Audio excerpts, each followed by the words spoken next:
Welcome. Welcome to Creative Mind with Dr. Stephen Gilligan Welcome, dear friends and colleagues, our dear viewers. from 66 countries around the world. Amazing, amazing. And from Encinitas, California, our teacher, Stephen Gilligan. How's the weather? It's actually a great day here. It's only 10 in the morning, but it's supposed to be warm up quite a bit today. So it's probably good we're in the morning. Okay, well, take it away, sir. That's it. My God. That's the Scottish version. Yeah. Okay, good morning. Or sorry, good day, everybody. Hi. Hi. Great to see you all. And this is wonderful. We've got apparently not 900 people registered. And as Richard just mentioned, more, I think, noteworthy to me is 66 countries. Wow.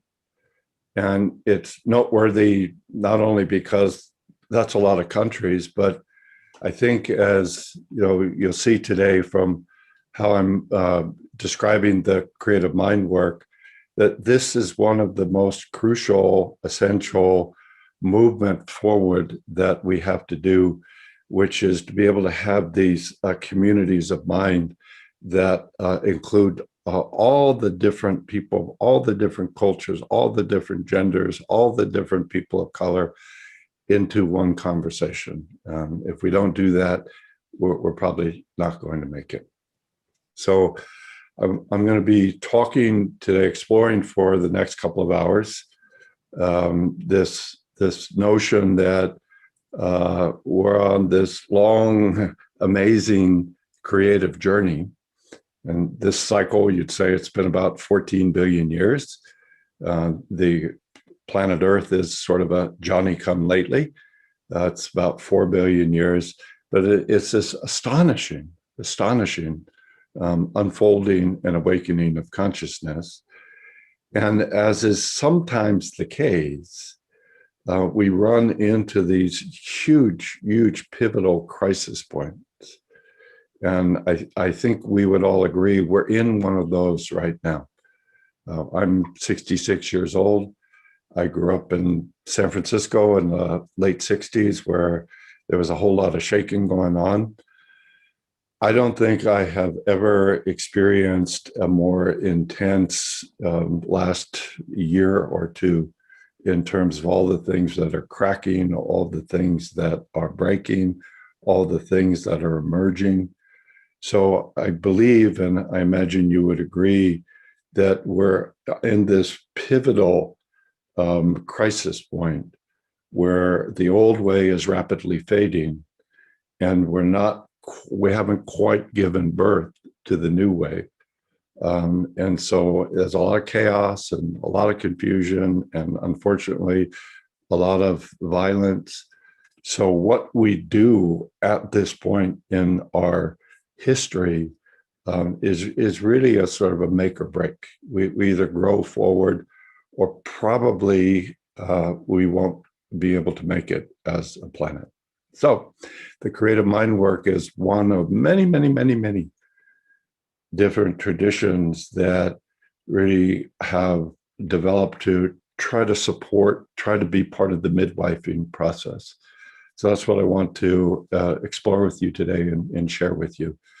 Those of you who know me know I always like to begin with a poem because I think really creative language is first musical and then poetic and finally literal.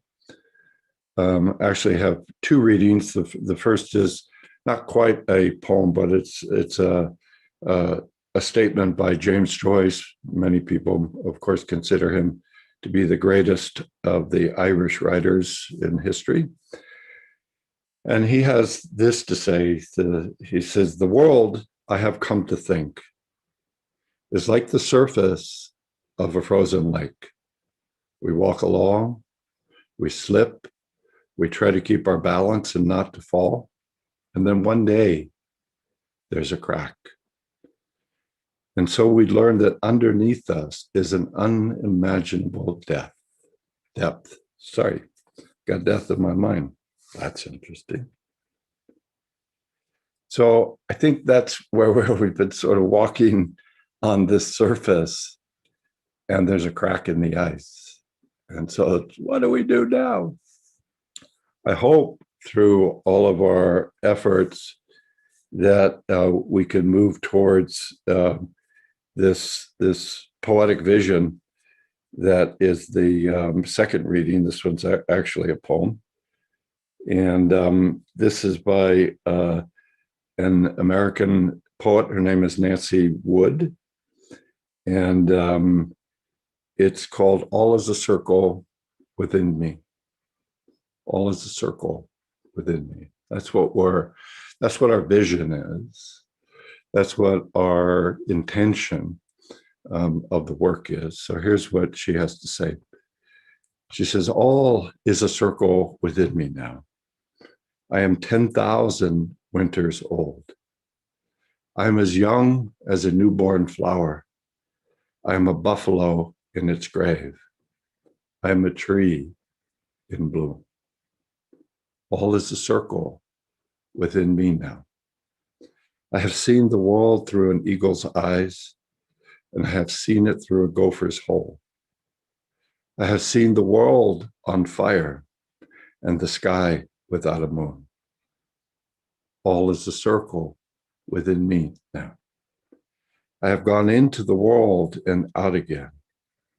I have gone to the edge of the sky. Now all is at peace within me.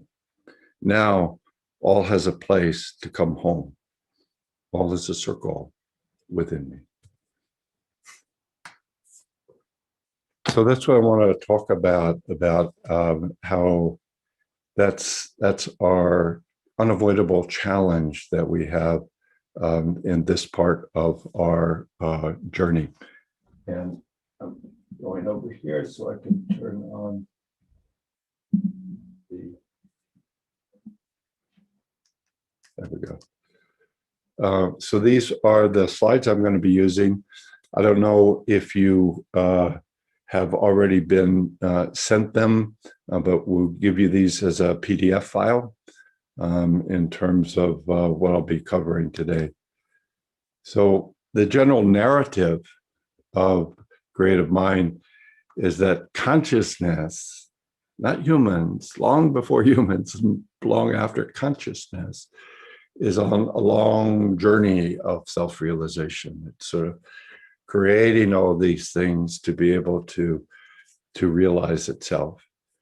And as you know, as we will see that this journey unfolds through multiple evolutionary levels, and each one has this increasingly amazing capacity for both creativity and destruction.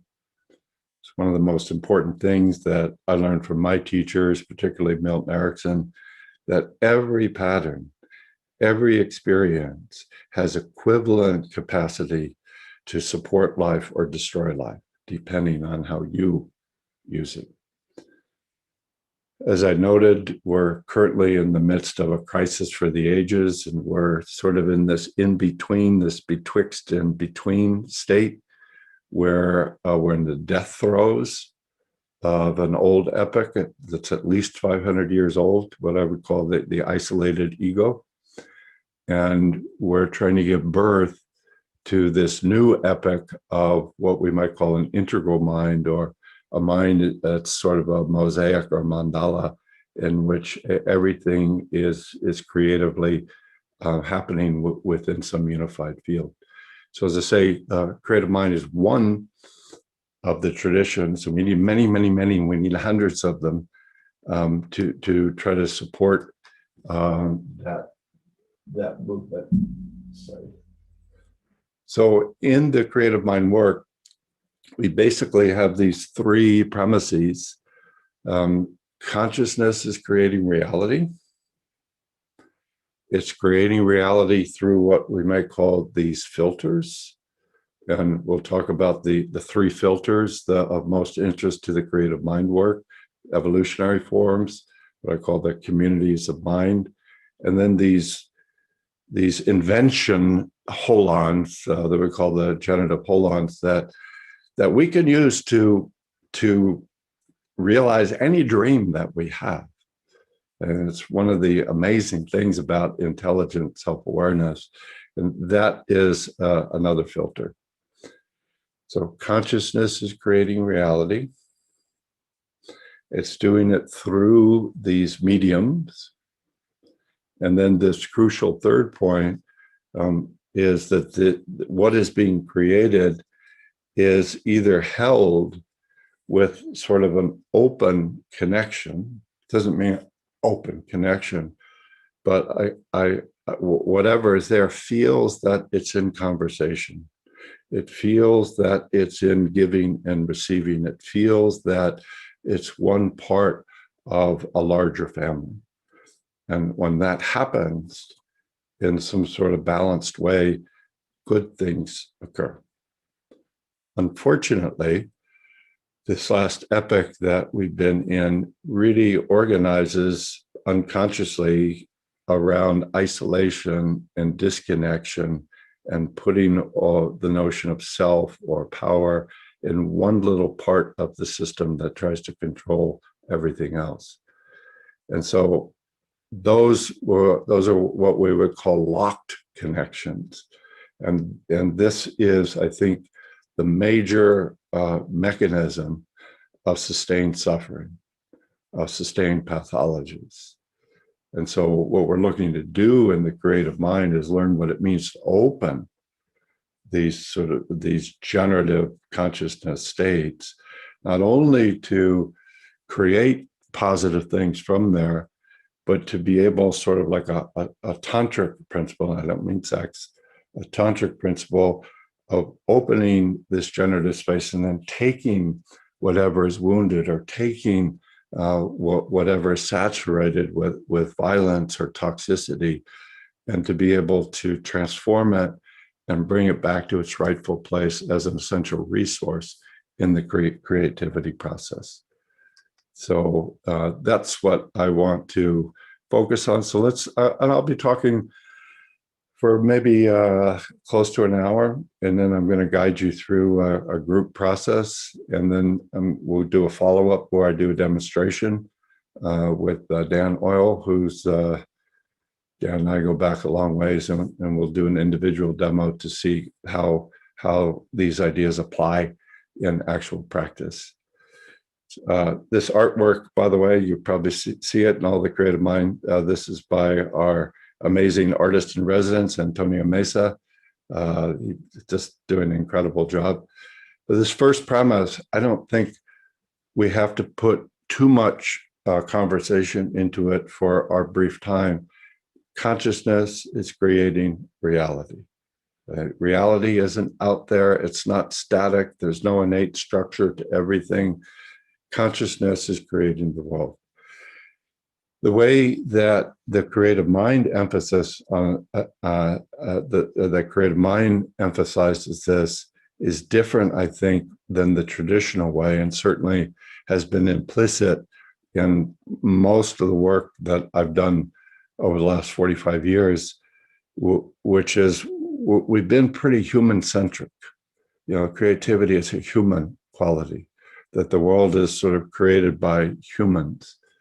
And really, I think this human-centric position is really the source of a lot of the violence and destruction that is overwhelming us right now.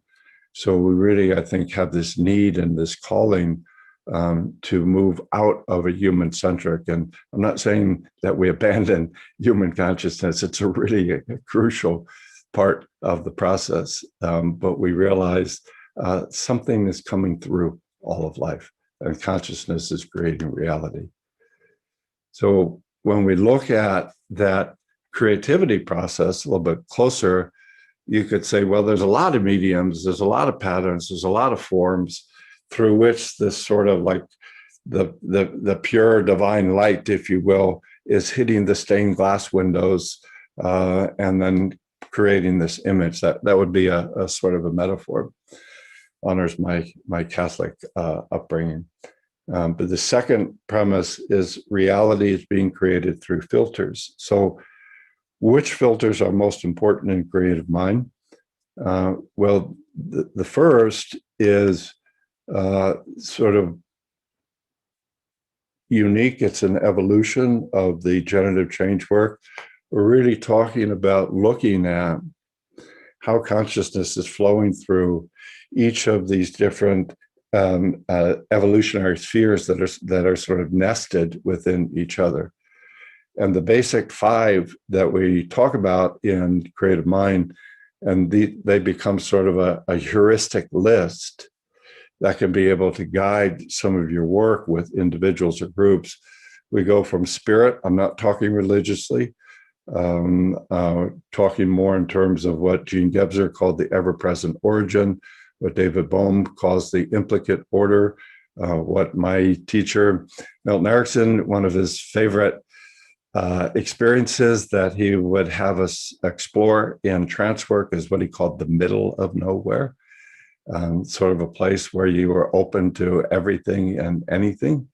And so spirit, before time, before matter, before form, that's the source of it all.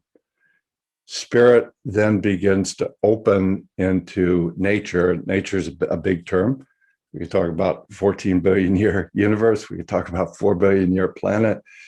We could talk about what's happening now. But spirit goes through nature.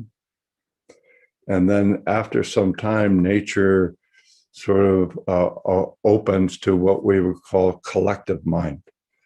Collective mind, you could say, starts in mammals, but it really begins to find its stride in terms of human consciousness. And the first human consciousness is collective. The first human consciousness is really not individual. It's in the culture, it's in the family, it's in the lineages, it's in the groups. And this is often what we would call the creative unconscious. And what begins to happen here is consciousness begins to be guided by mind. And we'd say, just as a simple definition, mind is this subtle awareness that can be able to imagine something and then create it. Probably most of you know the great cellist Yo-Yo Ma, really one of the most extraordinary creative mind practitioners, I think, on the planet today. And you may know that Yo-Yo's parents were from China. His mom was a singer. Her dad was a history professor of Chinese classical music. In the late 30s, they moved to Paris to study the relationship of Western classical music to Chinese classical music. When the Civil War broke out in China, they chose not to go back. So Yo-Yo and his sister were born in Paris, and he grew up in France. All of his friends were French kids who went to French schools. And then when he was, I think, 15, his father got a position, I think, at NYU. And so they moved to New York City. So Yo-Yo went to Juilliard Music School. But then after that, he decided to go to Harvard. And I was watching him in an interview. He said, "What do you think my major was at Harvard?" And the interviewer said, "I don't know." And he said, "Anthropology." He said, "I'll tell you why." He said, "I was this really confused kid. You know, I grew up in France, so I had French culture and French language." He said, but my parents were from China and we spoke Chinese. They told me, you know, every night about the virtues and the values of Chinese culture. And then when I was a teenager, I moved to America. So he said, I was a pretty confused kid. I didn't know who I was. You know, am I Chinese? Am I French? Am I American? He said, so I thought maybe I could figure something out if I studied anthropology, you know, which he got a degree in at Harvard. They said, because what you're looking at in anthropology is you're looking at how these sort of universal human patterns, you have this regional group, and they create it in a little unique way in this direction, right? And then another region, another culture, depending on a lot of things, move this common human experience in that direction. And you see that over a period of time, these little changes that open up begin to form these cultures. And that these cultures are these collective mind traditions that are human, but they have a distinctness about that collective consciousness. So that collective mind is that's the first mind that we use. When you look at those, particularly historically, you see it has a lot of connection. So everybody in the traditional culture, you're really connected. You're sort of talking with each other, connecting with each other. Your connection to the group is much stronger than your connection to yourself. Right? And it's mostly unconscious. Right? That's the unconscious mind, right? So when we're looking to create something new, or when we're on a threshold and we have to transform ourselves, we need this connection to this collective mind in some crucial way. The collective mind has its limitations. Everybody also knows that every culture every group has jewels, has beautiful, sparkling dimensions, but it also has shadows. It can be very stifling. It can be very oppressive. It can be very rigid in certain areas. So out of that collective mind begins to grow this capacity for every person, every being in that community can have their own freedom, their own capacity to be able to envision the world and to create a life that is unique to that vision. That's amazing, huh? So we've got this individual mind. And a lot of things change when you start getting this individual mind, because people can have freedom. They can, how about we do it this way? Or I think this, or I think that. And so change really begins to accelerate very, very, very, very fast. The value of the individual mind is also its greatest weakness, which is it can be able to represent things completely unbound to any time or any space or anybody. It is not locked into any particular position. In this freedom of the consciousness, you can go anywhere from anywhere. Anything can become anything. Oh my God. But this is dependent on the first step of that always being disconnection from the present moment. So self-awareness always has its first step in unbinding itself from the present moment. Right? So you say, let me think, there I go. Or, there I go. Or, so you can watch people when you're working with them, and you can see that most of their thought, most of their experience is moving away from connection, trying to set up this little virtual space, try to figure things out with the idea that someday I'll come back into connection. And unfortunately, sometimes that can be years or even generations later. So we've got ourselves in this little pickle, this Pandora's box, where with individual mind, we have total freedom. But we say in English, I have enough rope to hang myself. I can get into real trouble. Nowadays, you see that accelerating because most of our communication is not grounded in the body. It's not grounded in living connection. It's not connected to nature.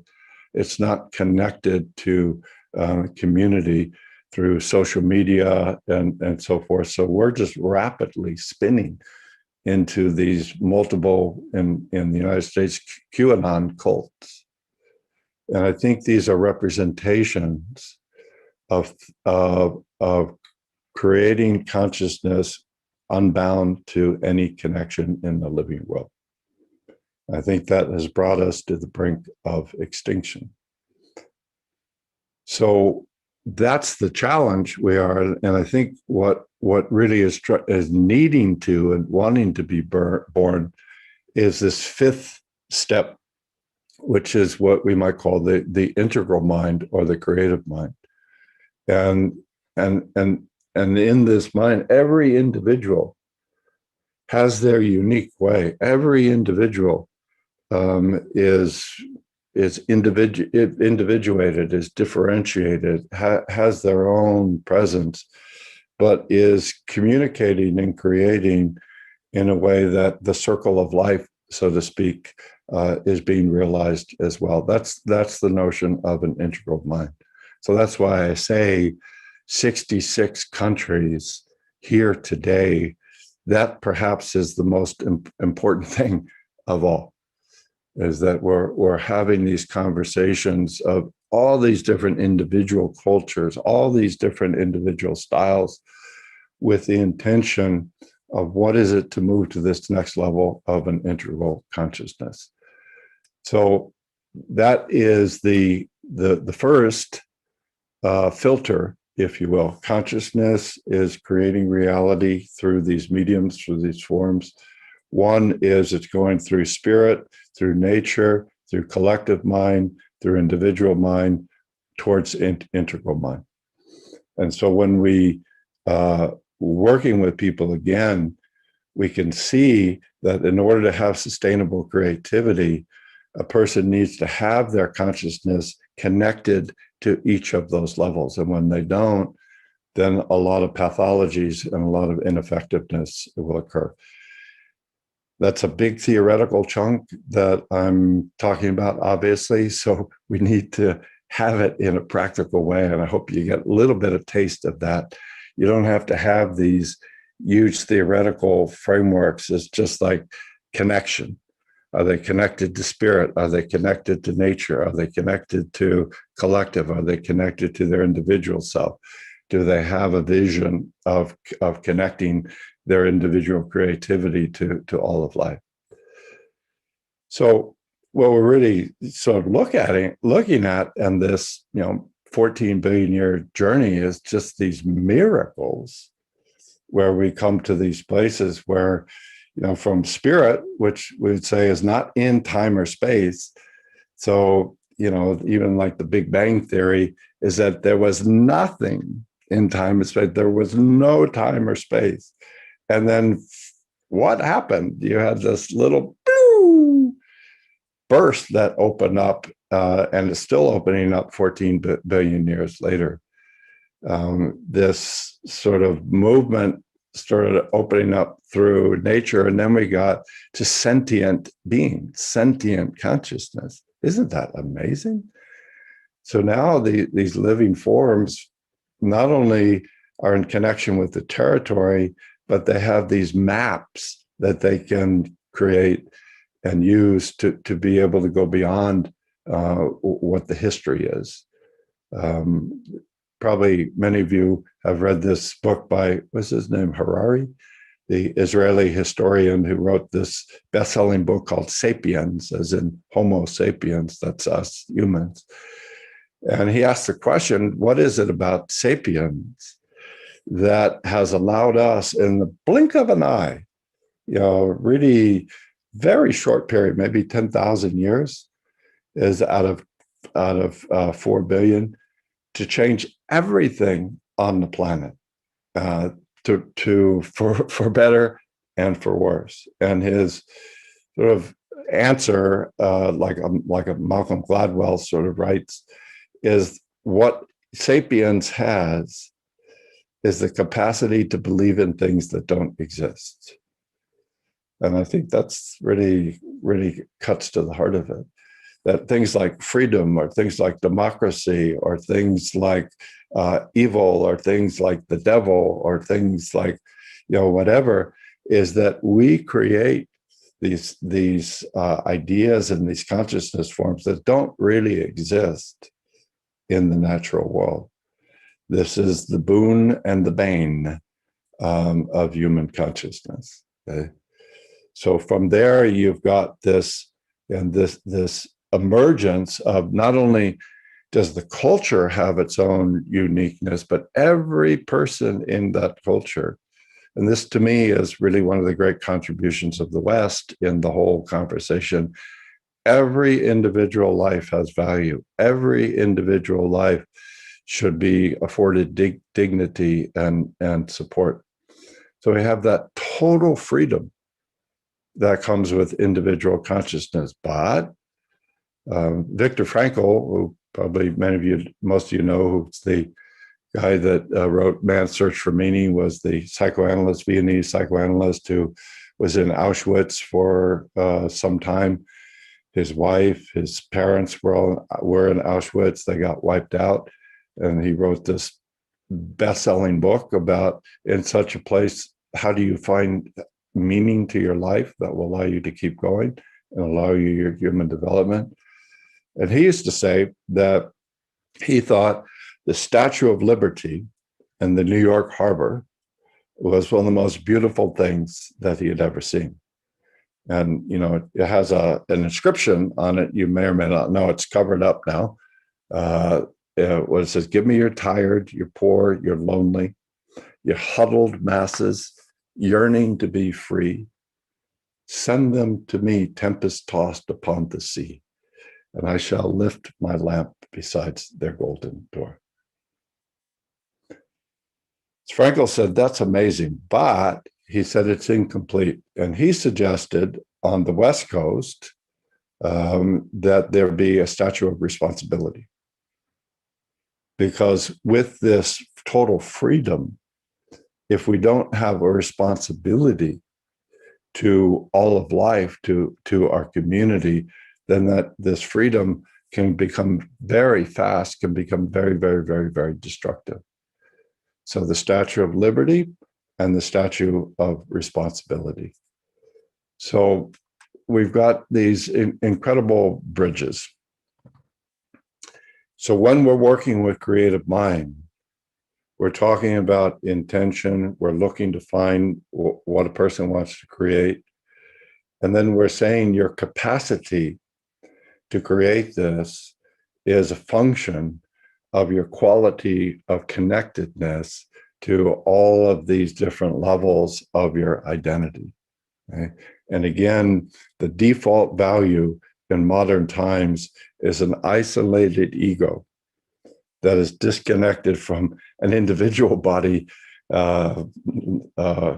just as a starter, but can't feel other people, doesn't feel nature as a living Gaia, doesn't feel a connection to ancestors, doesn't feel the sense of a complete spiritual, unbounded freedom that we have. So we say in the States, Houston, we have a problem, right? So we're seeing problems, persistent problems, as reflecting disconnection. We're seeing the development of healing and transformation and sustainable creativity as reflecting connection. So though that's one of the first mediums that we're focused on for connection. The second is what we call the community of mind. So we all carry this map, and generally it's unconscious, but we can see it in terms of how we create societies and how we create our everyday life. In terms of these maps that we have, are these communities about that includes things like ancestors, your family, different cultures, different colors of skin, different genders, people with different spiritual traditions, the social roles that you have, who's me and who's the other, who are my friends, who are my enemies, et cetera, et cetera, et cetera. So we call this your community of mind map. Okay? We are dropped into it from birth. So implicit, especially here in the United States, we are dropped into communities of mind where Black people are inferior, where Black people basically should not be treated with any sort of dignity, should be not denied the right to vote, et cetera, et cetera, et cetera. We have communities of mind that we're born into where women are regarded as just objects to be exploited.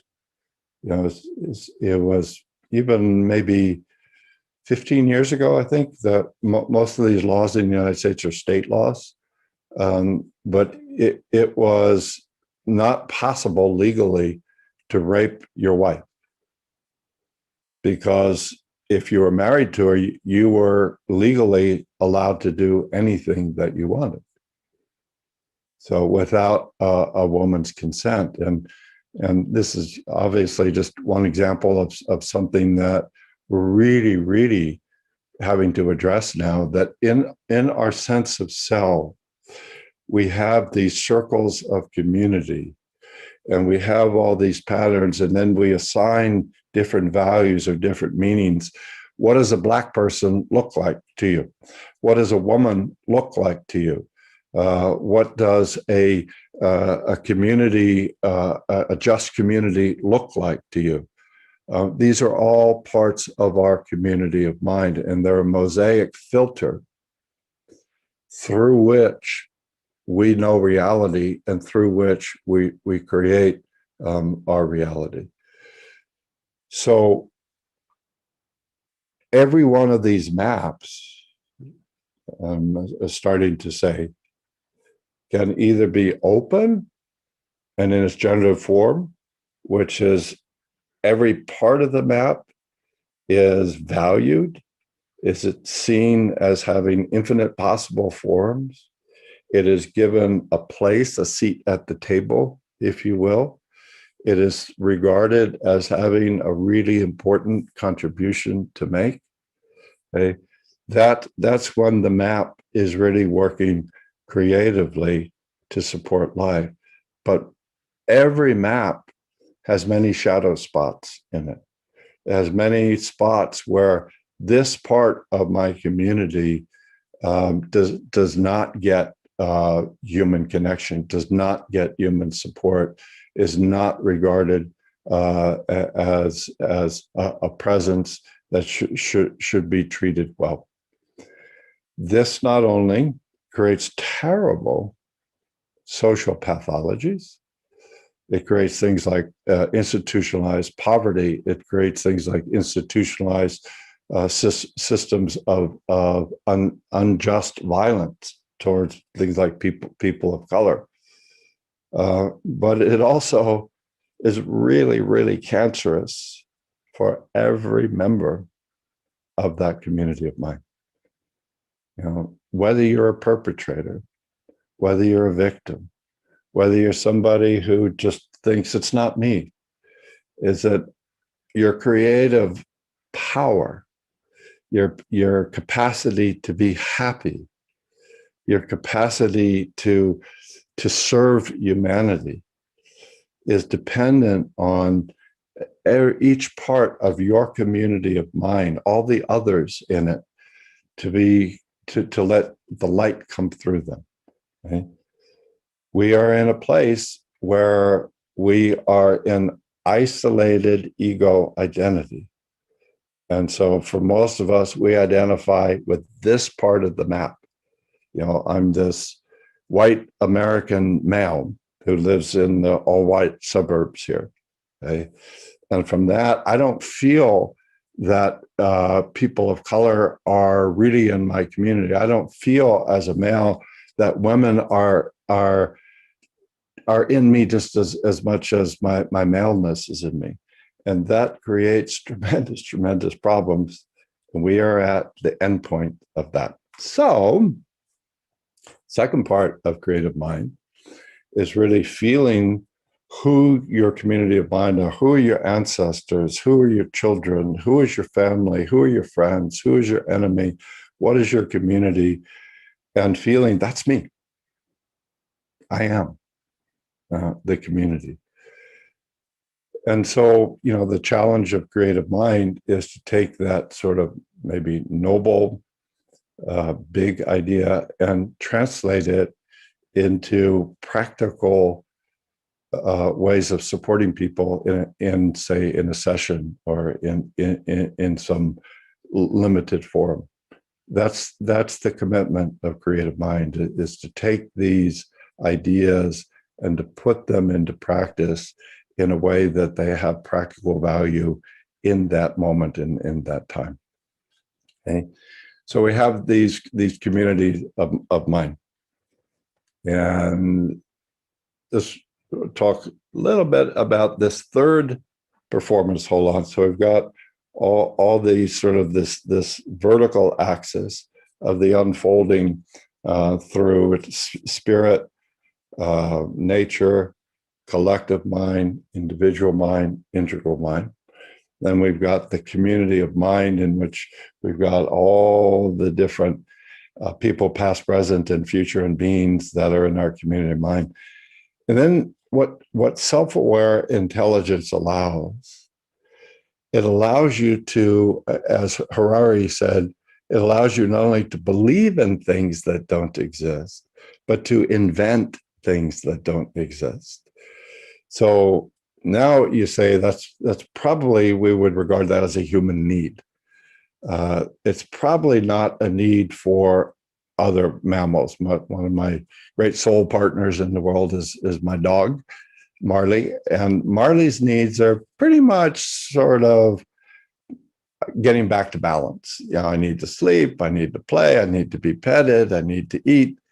That's pretty much, you organize the run up. But human beings, I want to create, I want to grow the world. I want to create different types of communities. I want to create my life in a way that that I can do this or that, and so forth. These require sort of these unique systems that we might call these generative performance systems, which is, how do you create a positive life? And there are a lot of ways that you can do that, but everybody needs this system.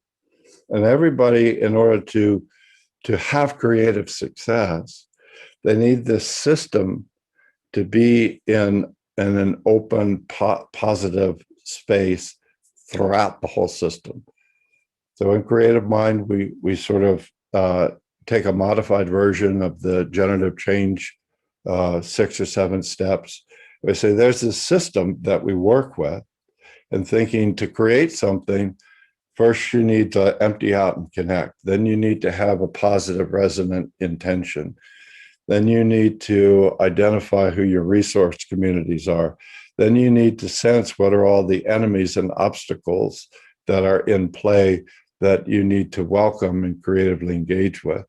Then you need to go on this journey where all of that comes together to create something new. Then you need to commit to bringing that into your practical life.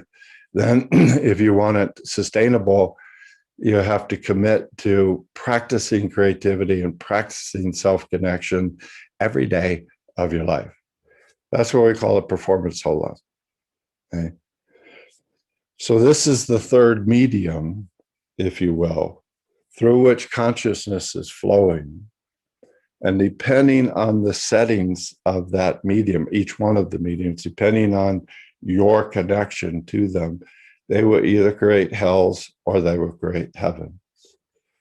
So what we look at, for example, is when a person says, what do I want in my life, is that when they start to speak to that question, you might see something like, what I want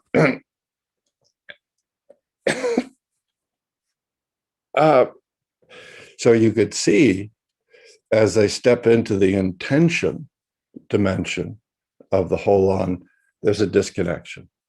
Okay? Or they think, what really stops me is I have these family members who really are very, very critical of me. And so when I step into the obstacle dimension of my performance system, I disconnect and I lock down. Okay? I've had a lot of people, when you say, what are your resources? Who can you invite? Who can you count on? Because that voice inside that says you're not enough, it's really speaking deep wisdom. You know, that you as an isolated ego are not enough to get the job done. But so we ask, well, who can you call upon to as resource to bring you harmony, to bring you protection, to bring you a sense of I can do this, to bring you a model for how it can be done, et cetera, et cetera, et cetera. A resource to say I can protect myself, I can say no, et cetera, et cetera, et cetera. I've come across some people that as soon as you talk about resources, they disconnect. They cannot open to this idea or this possibility that it's okay to ask for support or that it's possible. So this is the third sort of medium, and, where you have a lot of dark spots, where you have a lot of locks. And when in those places that are locked, you will not be able to create a positive life for yourself or for your community. Right? That's the basic insight. Okay, so that's the second part. So consciousness is creating reality. Computer reality is, okay, sorry. So now we come to this third premise, and it's been implicit in what I've been talking about, which is each filter, you know, whatever you're using to be able to create your world, it has equal capacity. It's a double-edged sword. You can engage with it in ways that will destroy life and oppress life and create tremendous suffering. It has equivalent capacity to be able to really support and open up this beautiful, beautiful creative process. Okay, so briefly, we say your connections to these different mediums, they can be in sort of open connection, or they can be in closed connection. Okay. In the generative change work, we call these coach versus crash.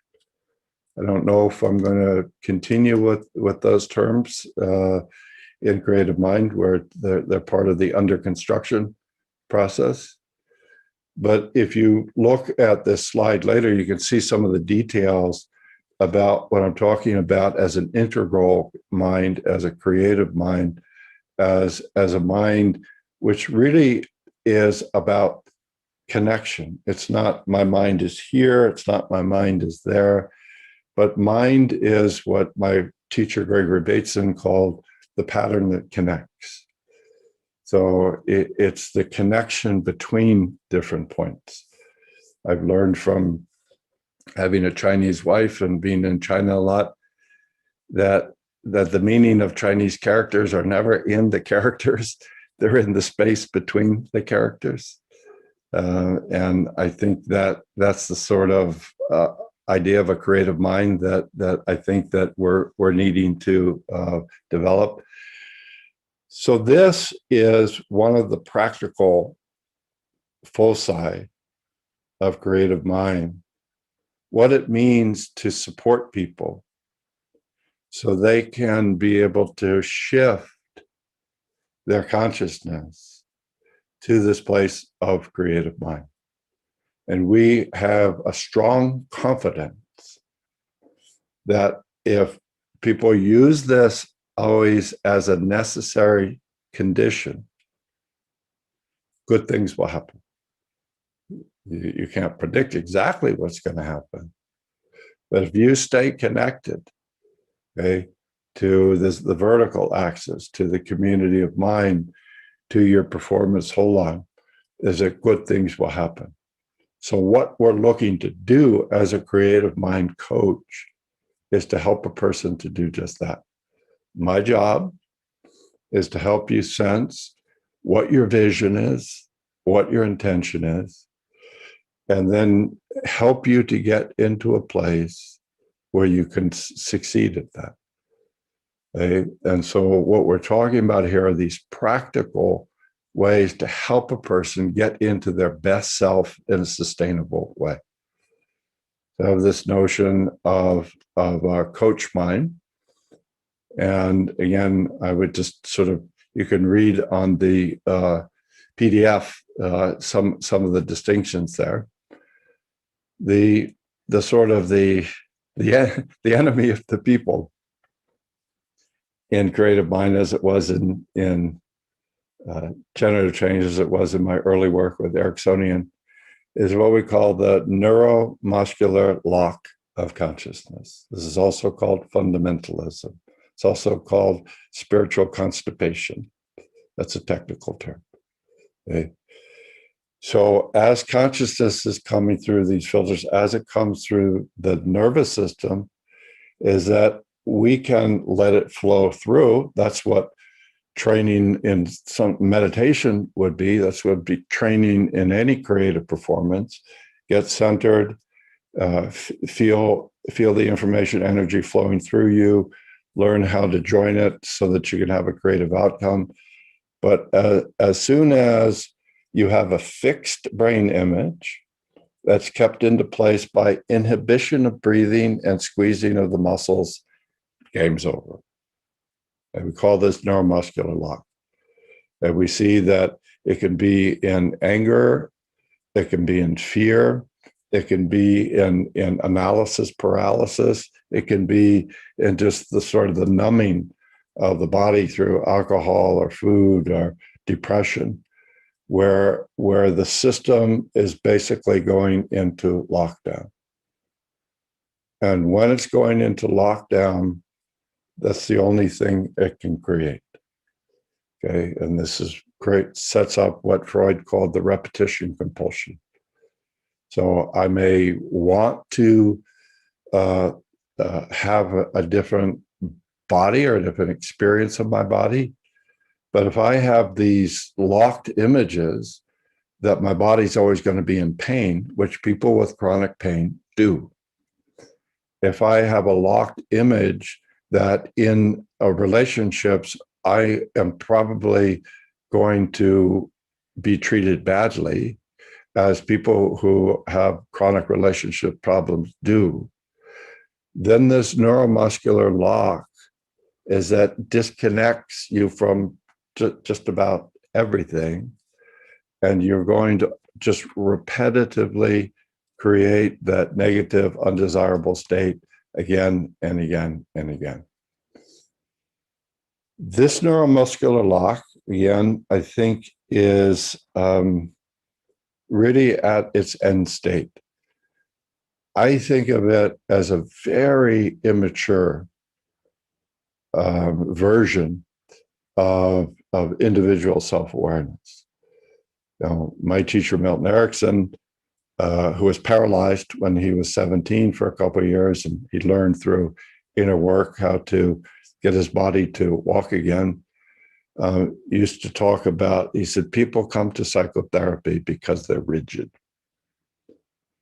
And your job is to help them get unrigid.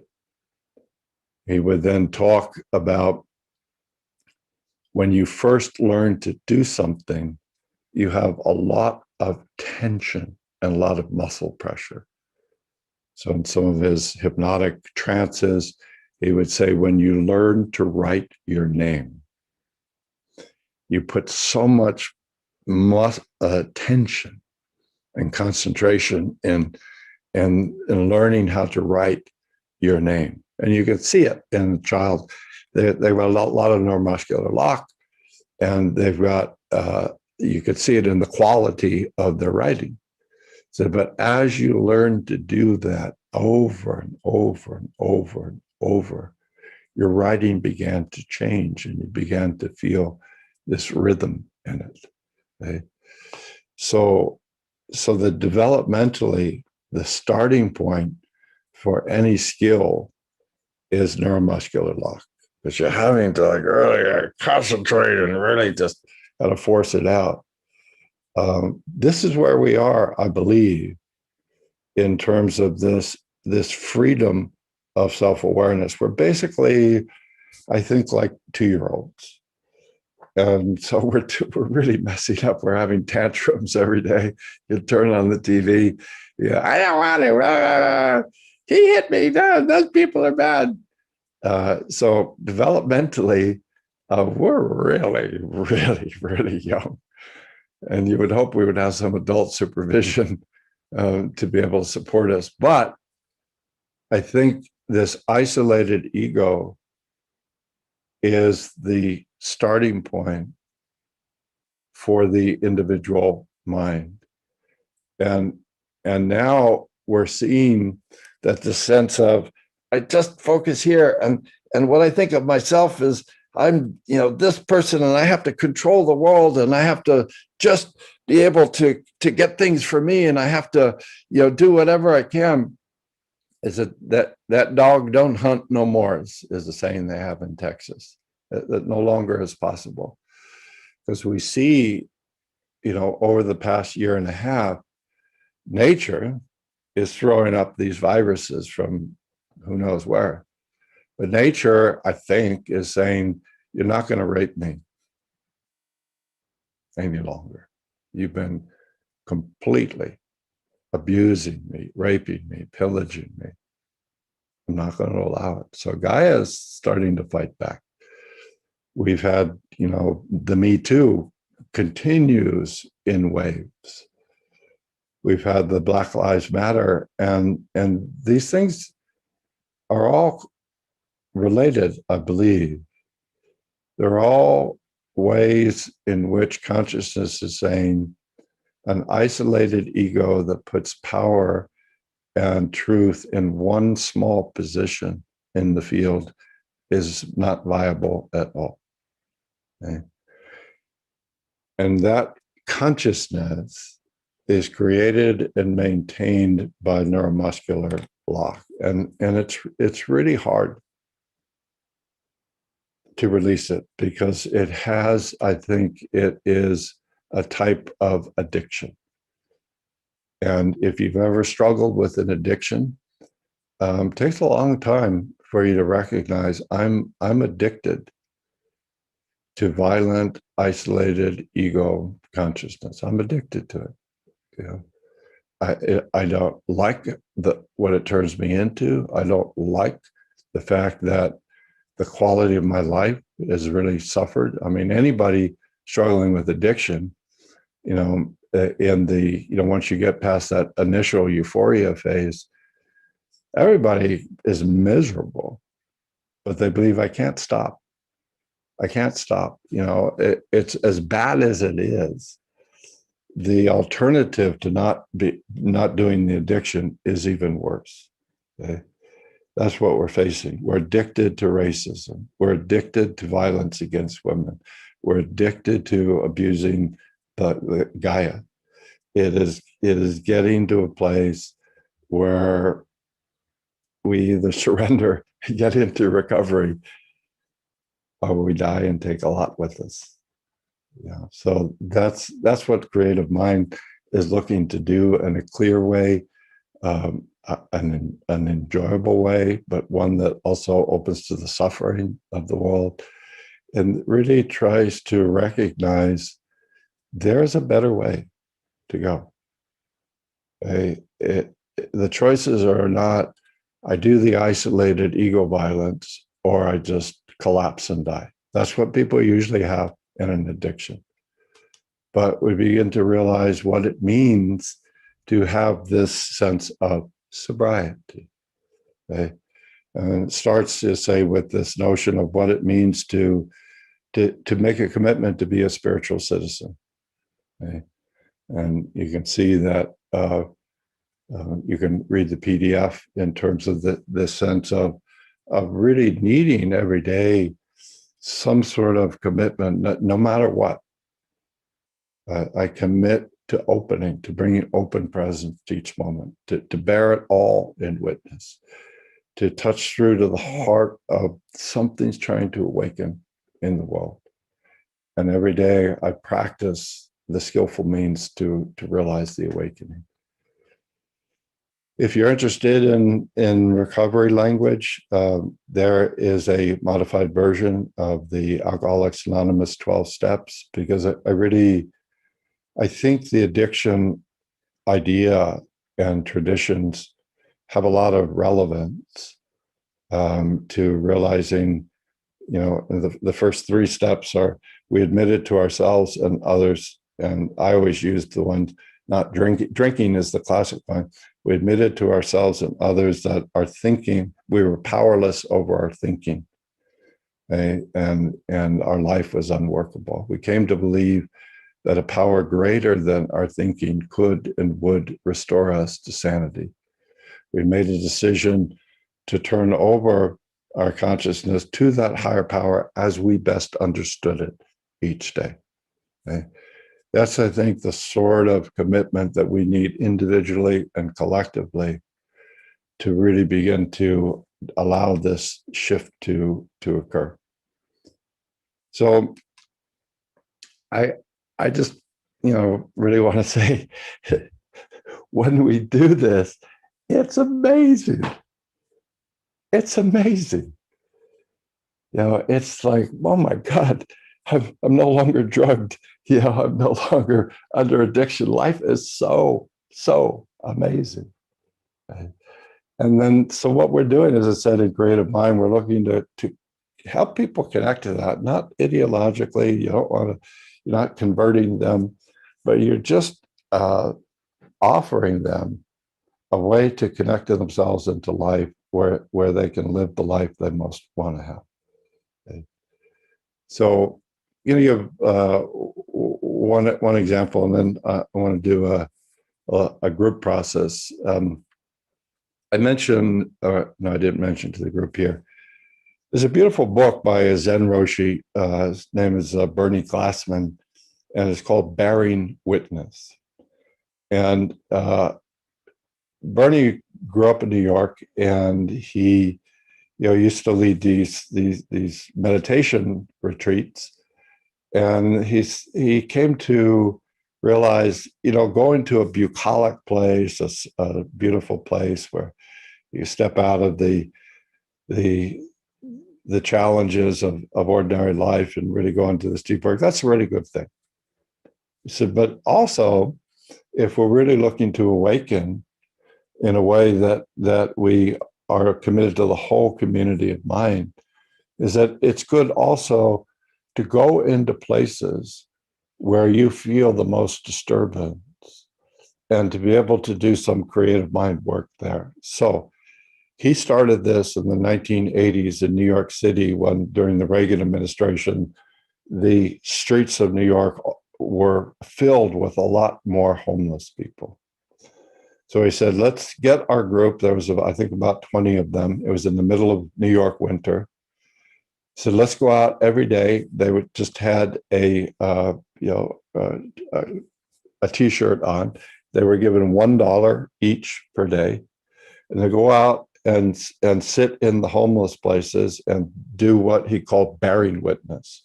So you're just sitting, centering, you're just noticing everything that comes up. And then you do that for maybe a week. And then that's the second. So the first step is find something that is really touching you. Second, go into that place, open up a creative mind, welcome everything that's there, bear witness to it.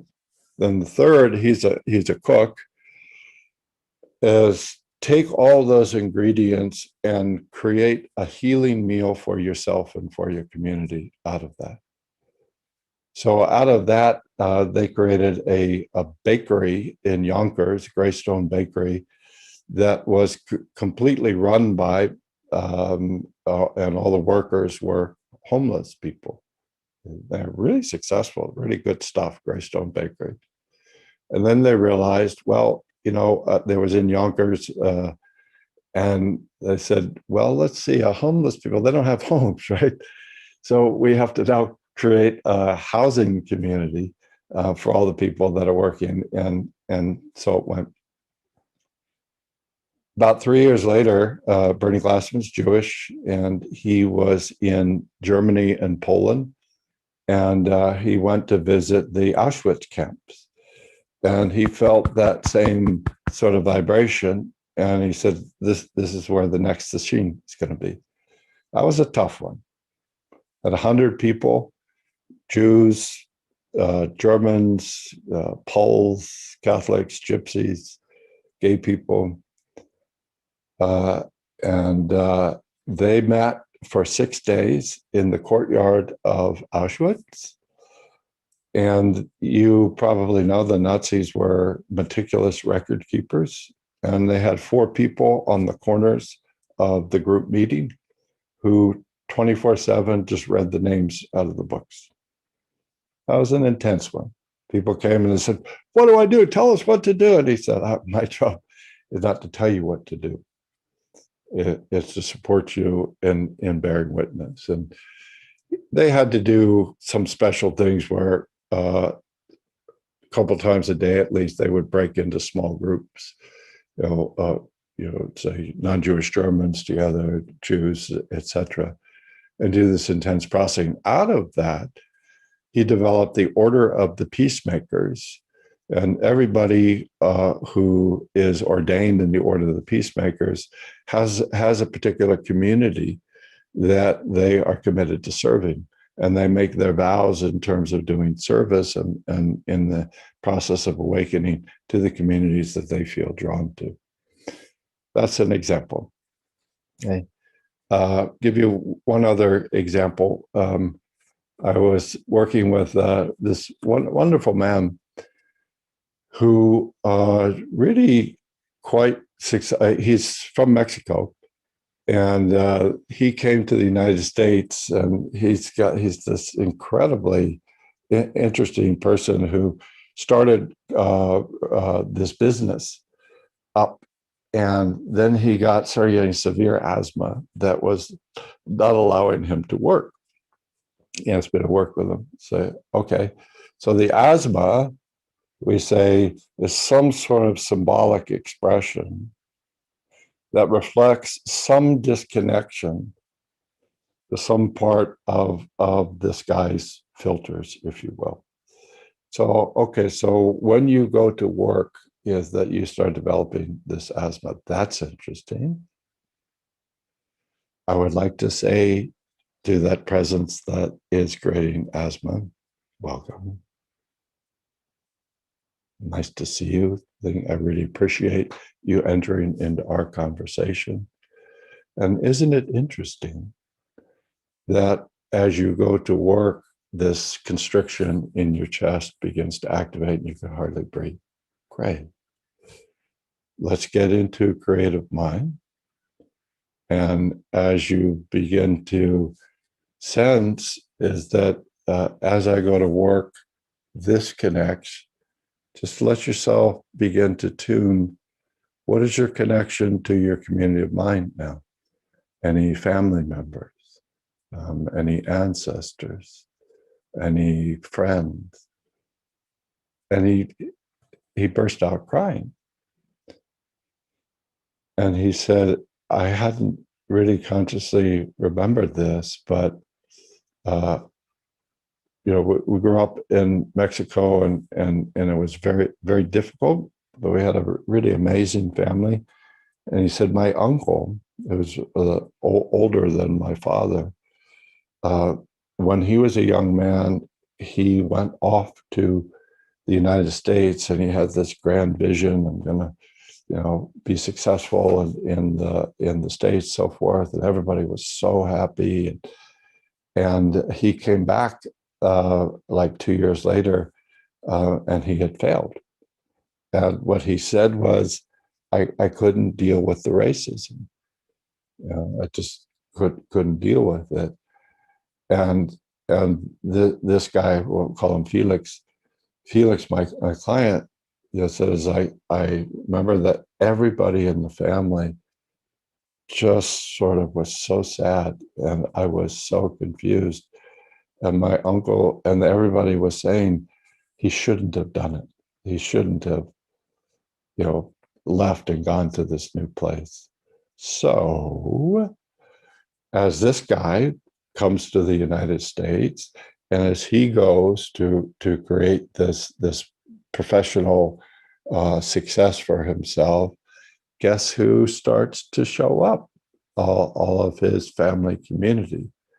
And that sense of, if you try to make it in the United States, something terrible will happen and you will disappoint your family. Do you think that might create a little asthma? I think so. So rather than saying, okay, it's done, get rid of it, say, isn't that amazing that you are so connected to your family? Isn't that amazing?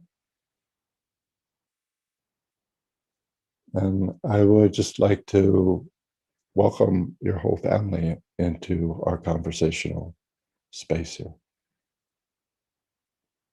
Really, it's such a great thing to feel such a deep connection with your family, and wondering where you feel your uncle's presence now. Uncle had been dead for about 15 years.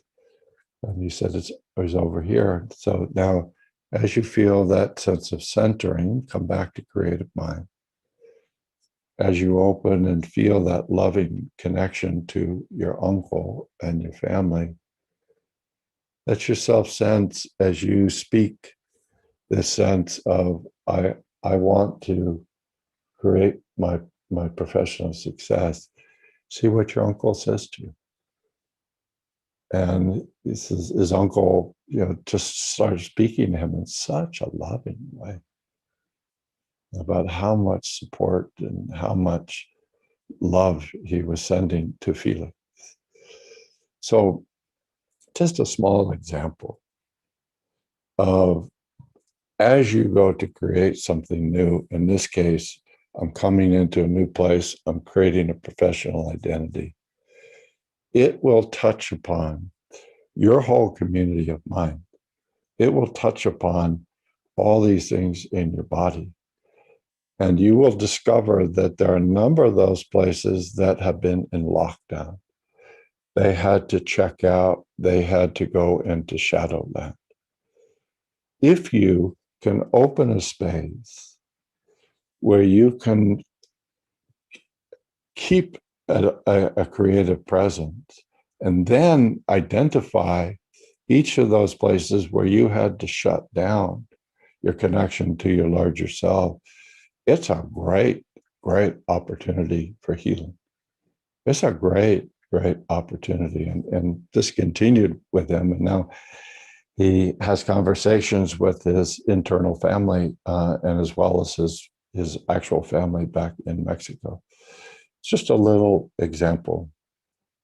We're saying, in order for us to move forward in any positive way, we need the support and the connection to all of the deeper parts of our identity.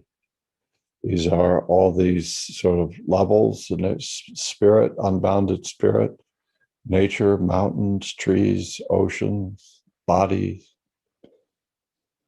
communities of mind, cultures, ancestors, friends, individual vision that is able to set and manage and guide sort of creative goal making.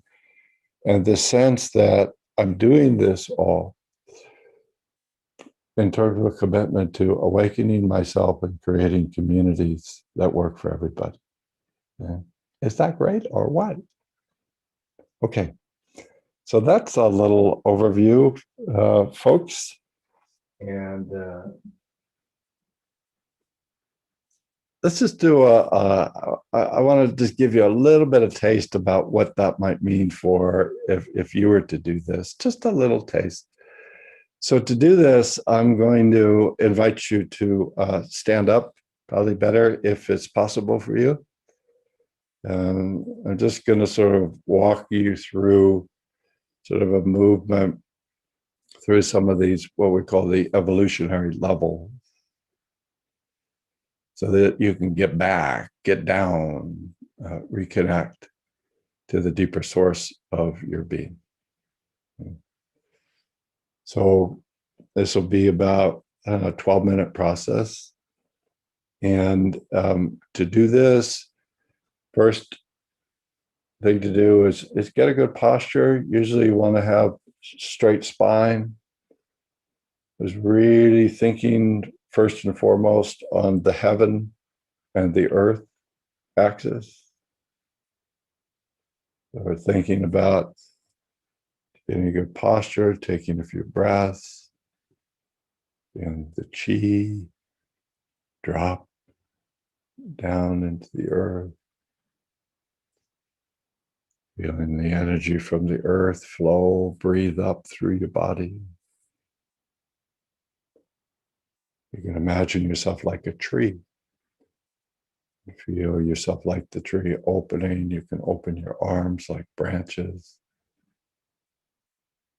You let your head just ease back, your shoulders open, your heart open, and feel the tree reaching and feeling its connection to the sky, to the heaven, to the stars, to the moon, to the wind, to the rain. Wow, this is great. Or what? The heavens and I are one. And then feel from heavens just this sort of beautiful, luminous energy flow down, going through the crown of your head, almost like a spiritual shower, a washing off, a cleansing. And Aikido, we always knew this is misogi, the purification of the body and the mind by connecting it to the heaven and to the earth. And breathe all the way down. I think it was Duke Ellington who used to say, jazz is there to wash away the dust of everyday living. We accumulate so much dust. And take these processes and let flow down through the bottoms of your feet, through roots. Feel the roots and the earth extend. That's you too. They're connected through roots to the ancestors, deep into the earth. Let go. Release. Let go. Empty. Tai Chi, there's often an invitation to feel the chi, the life force drop into the lower half of your body. The lower half, heavy, heat, on fire. Dropping the chi down through the earth. From there, you can make a movement to draw that chi through the roots in the earth, through the bottoms of your feet. Begin to go back up towards heaven. Go down to earth and then move through the body. The human body is a beautiful bridge between heaven and earth. And feel again like the tree opening. I am the tree. Branches. I find it helpful. Relax your forehead. Roll back the eyeballs of your head and relax them. Open and drop your hips. Open and drop your shoulders. So you feel your true first mind is your heart, open to the sky. So it's a way to begin to cultivate the shifting from muscle-based consciousness to nerve awareness. The body is just a subtle body, a body of light, connected to the earth, connected to the ancestors, connected to spirit, opening into the heavens, body of light. So from there, you can do this little bit of meditation where you feel heaven and earth as your true axis. In that first awareness, I become aware of my verbal mind. Verbal mind. I open back up to the heavens, stand under that sort of spiritual shower, and just release my verbal mind.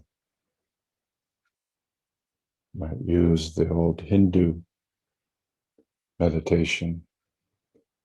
The verbal mind is not my mind. This verbal mind is not my mind. The dissociation is just a releasing of attachment. I open to the flow, heaven, body of light, the roots into the earth. And feel what it's like to release attachment to the verbal mind. Who are you? And your verbal mind isn't plotting and planning. Such an addiction we have. Let it go. And then you can breathe again through the roots. Breathe as the tree of life. Roll back your head and your eyes, your shoulders. Open your heart to the heaven. Feel that luminous shower coming down. And now feel your body and your attachment to your body. Such an addiction. Feel I release totally from my body. Not dissociating, just releasing. In the sense, the body is not my body. Release. The body is not my body. The mind is not my mind. Release. The body is not my body. Release. Feel what that's like to go all the way down through the roots into the earth, this body of light. Beautiful consciousness. And then to feel as you breathe up and go ascendant, again into the heavens.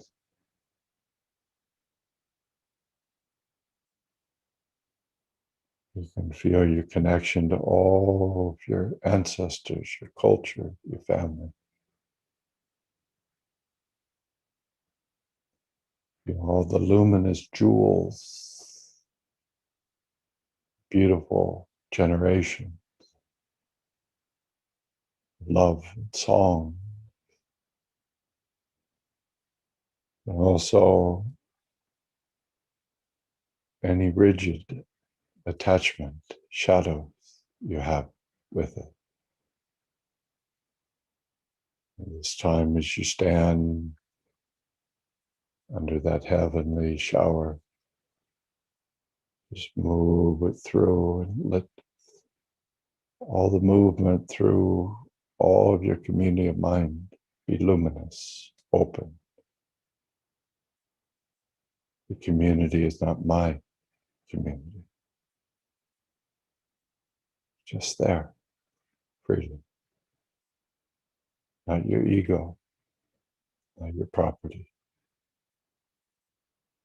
The ancestors are not my ancestors. All is a circle within me, not my mind, not my body, not my community. Feel that beautiful rhythm, heaven, flowing like luminous, cleansing through the body, mind, history. I am.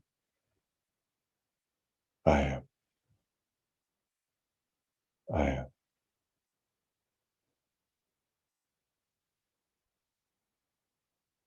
And that's just a little taste of something we might do in different ways.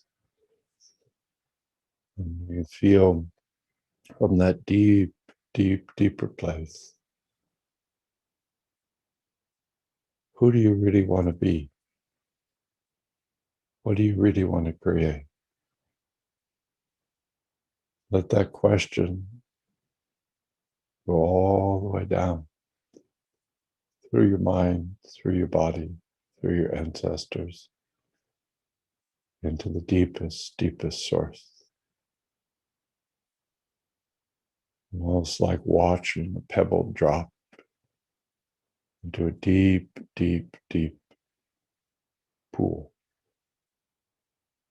It goes down, down, and open.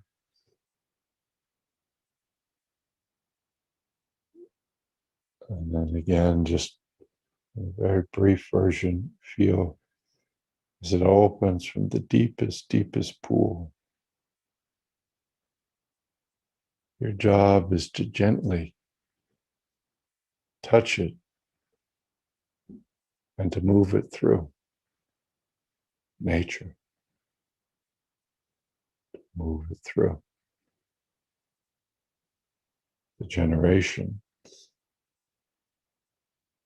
to move it through the beautiful, luminous, diaphanous space. Move it through your body. Move it through your mind. Each of those different levels of your being doesn't trap it, doesn't control it, doesn't make it its ego property. And see how when everything is open like that, what it means to lift that into the world, like throwing a ball, like a child jumping into the world with that beautiful sound.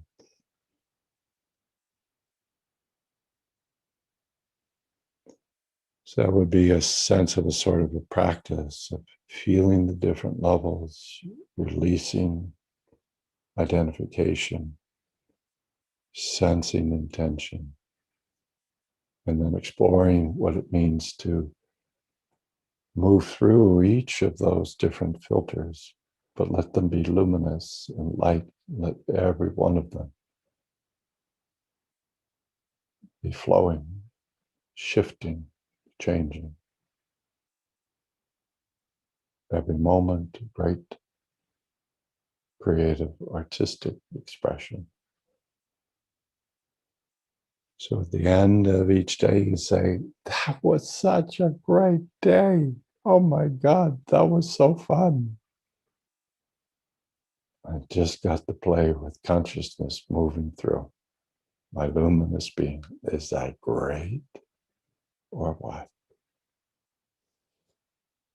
So sense what you learn, how to be with without becoming each of these different forms. And then let yourself give yourself a hug. You know, we've been sort of hug starved for the last year.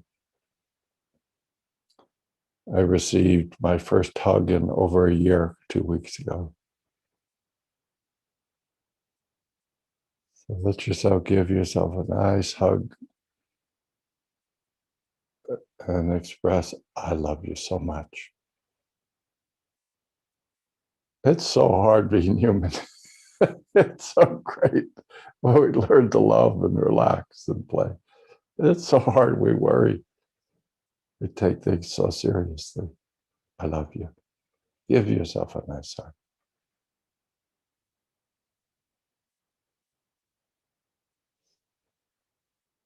So that's a little taste. You could sit back down if you're standing. So everything you want to create in the world, everything that any community wants to create in the world, it requires a sense of open connection to all the different levels and all the different layers of the identification of who we are as a deeper self. There are many places that have been locked for a long time, so we've got a lot of healing to do. A lot of healing to do. These are some of the ways that I think it's possible to begin to do that. Okay.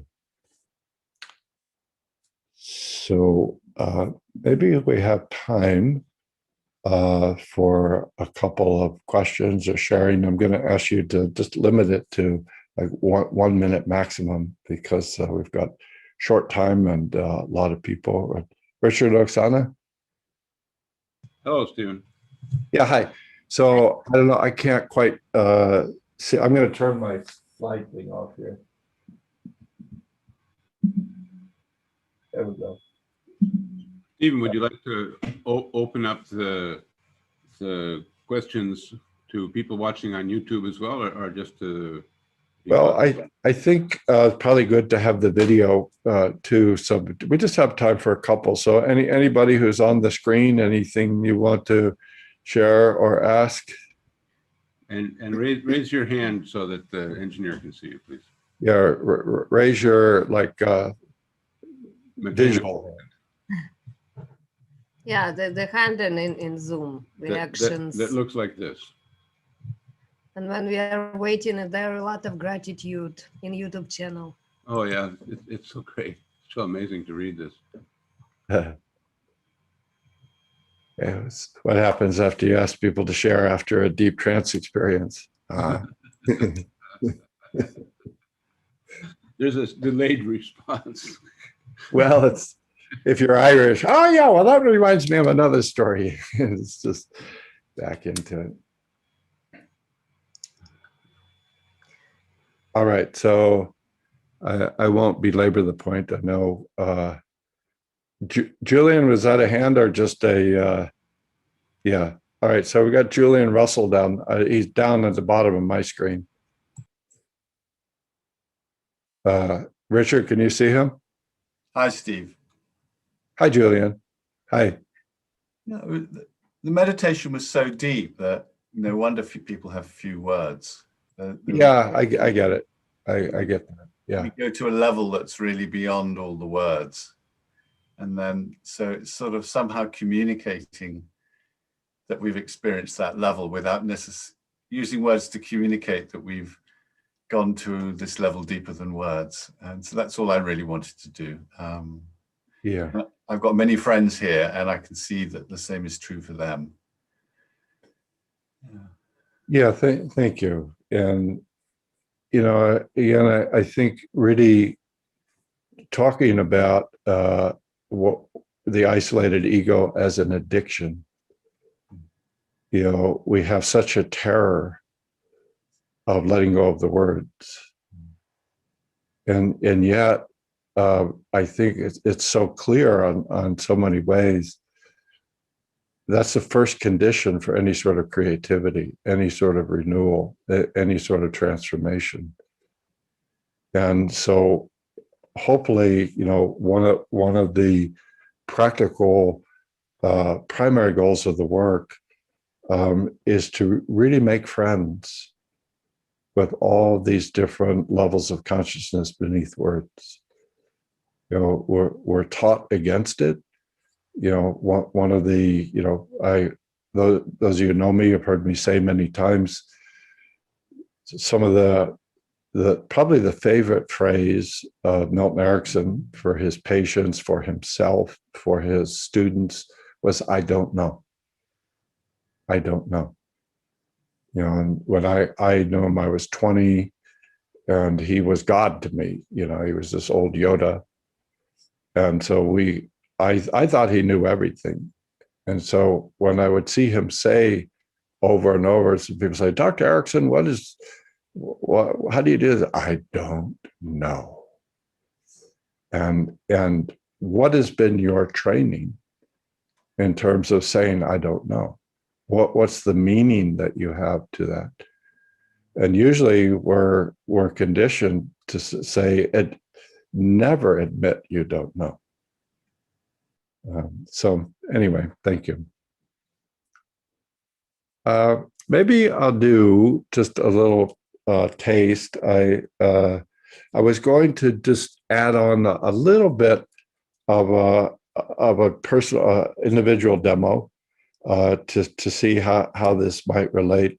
So maybe we can do that in this last chunk. And then in about 15 minutes, you have any questions, be prepared. Daniel, are you here? Yes, he is. I'm here, Steve. Hi, Dan.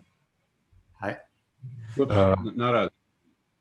Okay, dear friends and colleagues, please turn off your videos.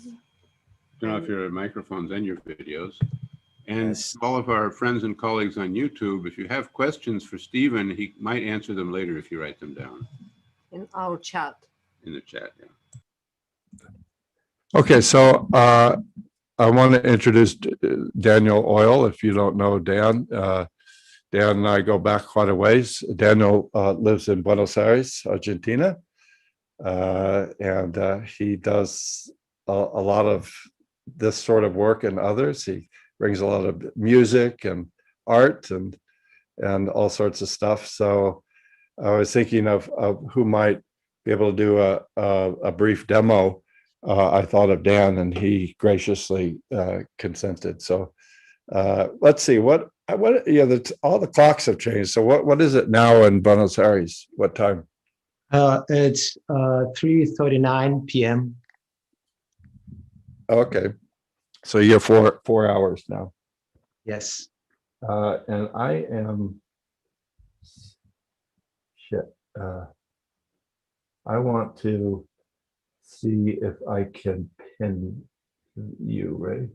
Pin there we go. Okay, great. Got it. So how's it been so far today for you? Oh, it's been great, really. It's been a deep meditation, really, and all these ideas make so much sense to me. I think that as many times before you're putting words to things that are already in my system. Yeah. So I say in the limited time we have, Dan, I just thought I would invite you and support you to the best of my ability for you to just touch into what would happen if you take some meaningful intention you have, and you brought it into first a connected version of one of these levels, and then brought it into a disconnected version, just to sort of sample the differences and really what's at stake. That makes sense? Yes, totally.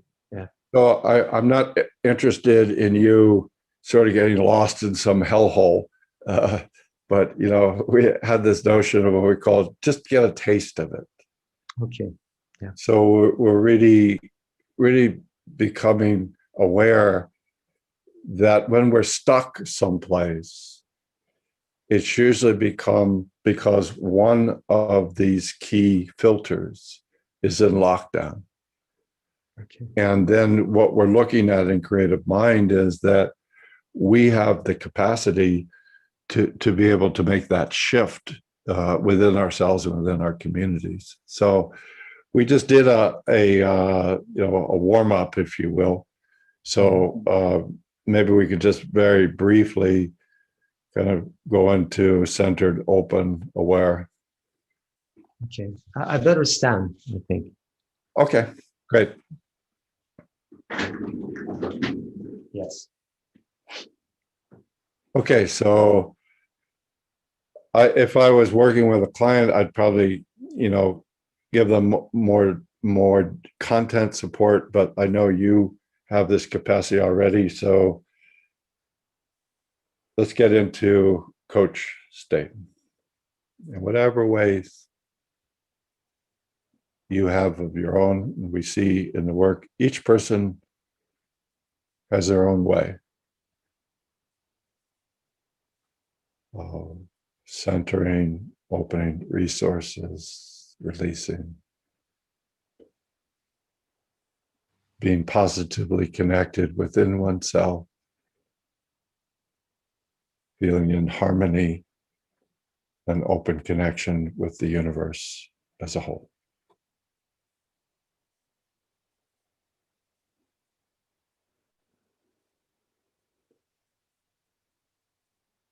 And tell me how you do that, Dan, or how you find yourself doing that. Just in a sense, what's going on inside of me, and open what's going on outside of me, and feel connections like a network of connections, and I'm like sitting supported by the network. Yeah, awesome, great. So that would be some of Dan's resource space. So if we were working together, and there will be times in the work if we're working on his edge, that he loses connection. So you're asking the person to teach you how to help them get back into connection. And Dan, from there, I wonder if there was like one positive intention or goal that you find is a really meaningful for you, where you're working on your edge, so to speak, of moving more deeply into your life and into life with this intention. And I wonder what would be one you would select that would be good for this process. I want to bring balance between my professional life and my deepest, innermost of self. Awesome. And if I was working with Dan in one-to-one work, I would ask him a little bit more about that. I would probably ask him to show me a somatic model of physical posture and a movement, to sense any images that would go with that. So we get the rhythm and the resonance and the repetition of that goal. But on a scale of 1 to 10, how resonantly connected do you feel to yourself and to that intention right now? I would say 8. Great. So, and just see if you can be really happy. Oh, that's great. My sort of inner being was able to really communicate with me something important and say, I wonder what I might do to maybe get it to a 9, Sorry, I couldn't understand what you were saying. Yeah. Thank yourself. Thanks for telling me that. And then think, I wonder if I can move that to a 9, from an 8 to a 9. Okay. And again, don't think it in your ego. Be the song, be the dance. Ask your deeper being Let's find even deeper resonance. And here you see what we talk about in the work as somatic models. It's a way to get an embodied, rhythmic, resonant, representational map.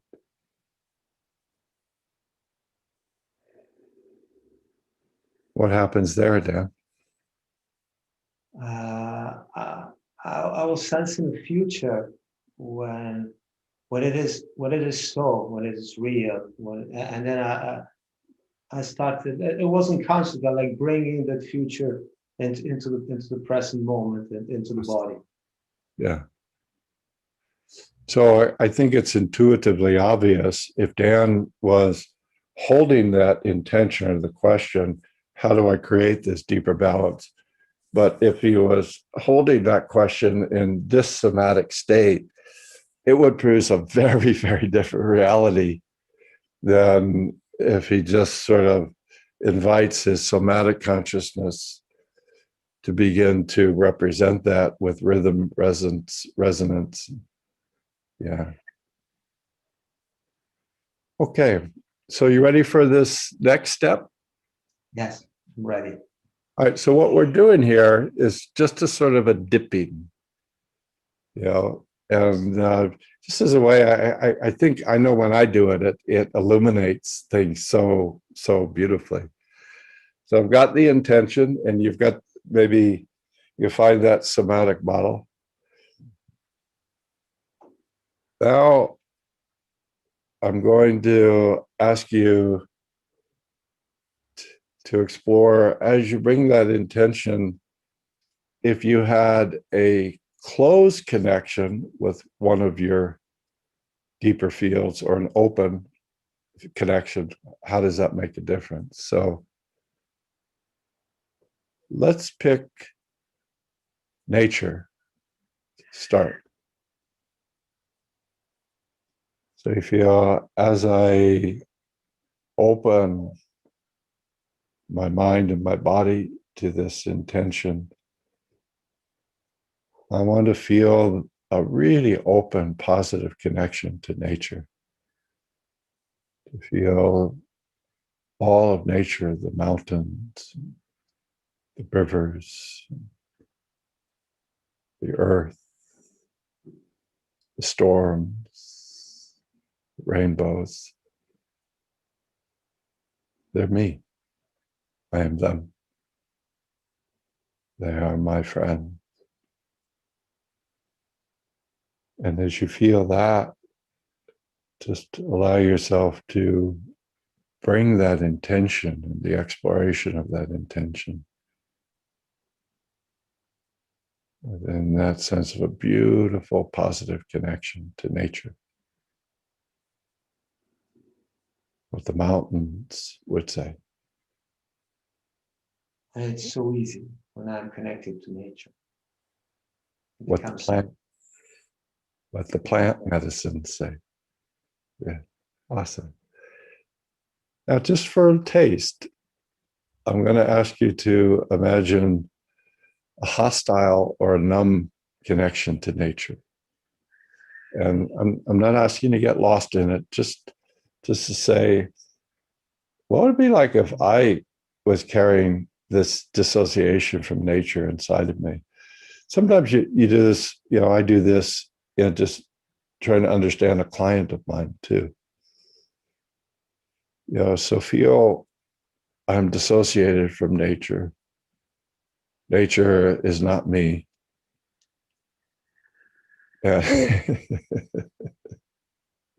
Sorry, your body looks so different. And then in that sort of dissociation from nature, explore, really keep the same passion, the interest, the commitment, finding balance. It is impossible to find balance disconnected from nature. For me, it's totally impossible to find any balance when I disconnect from nature. This is the source of imbalance for me is disconnection from nature. Yeah. And one of the first sources of imbalance is when I feel disconnected from the rest of the field. Yeah. Well said. Well said. My next thinking. Okay, that's good to know, huh? And you probably noted, if you're watching Dan as I am, he has such a different body when he's connected, when he's thinking I'm connected and part of nature versus I'm disconnected. I mean, you look like some, straight white guy. So let's go back. Let's go back and say, okay, I just tried that for a second. Let me go back to my home. I'm a homeboy in nature. I am the river. I'm the mountain. I am the moon. They are my brothers, my sisters, my mothers, my fathers, my ancestors. And when I go,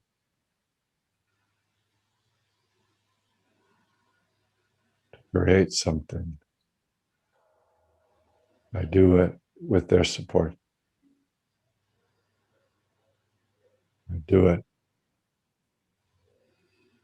in a way that honors, respects all of nature.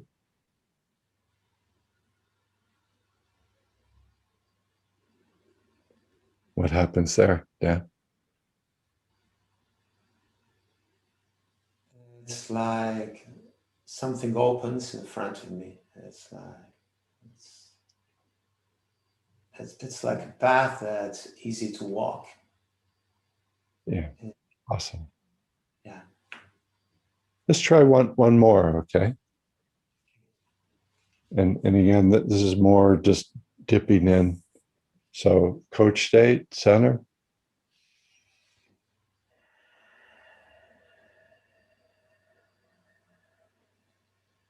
Connection to intention and the somatic rhythm model.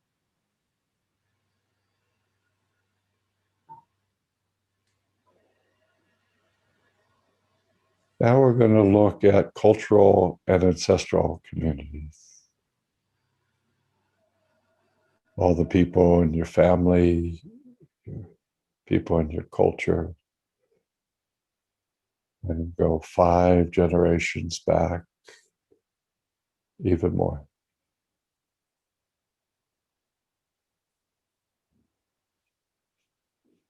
Feeling that, feel I open to the jewels of my ancestors. I open to the beauty, the beautiful jewels of my ancestors. I feel them in circles, groups, their faces singing in the river.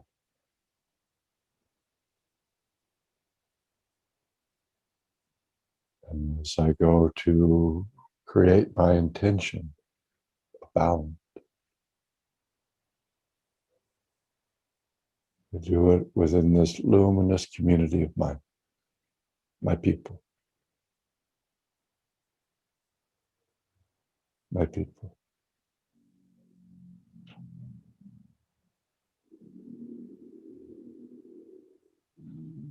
At any point you feel in any way restricted, not knowing, just open to that luminous field of your ancestors.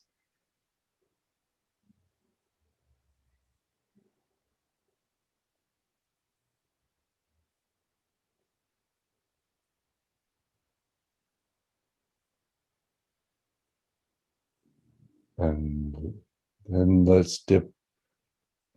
As you continue that movement, just now explore it with the sense of some sort of disconnection from your ancestors. I can't go into my ancestral field.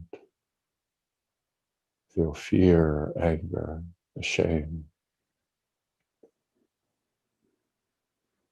And just feel you're carrying that.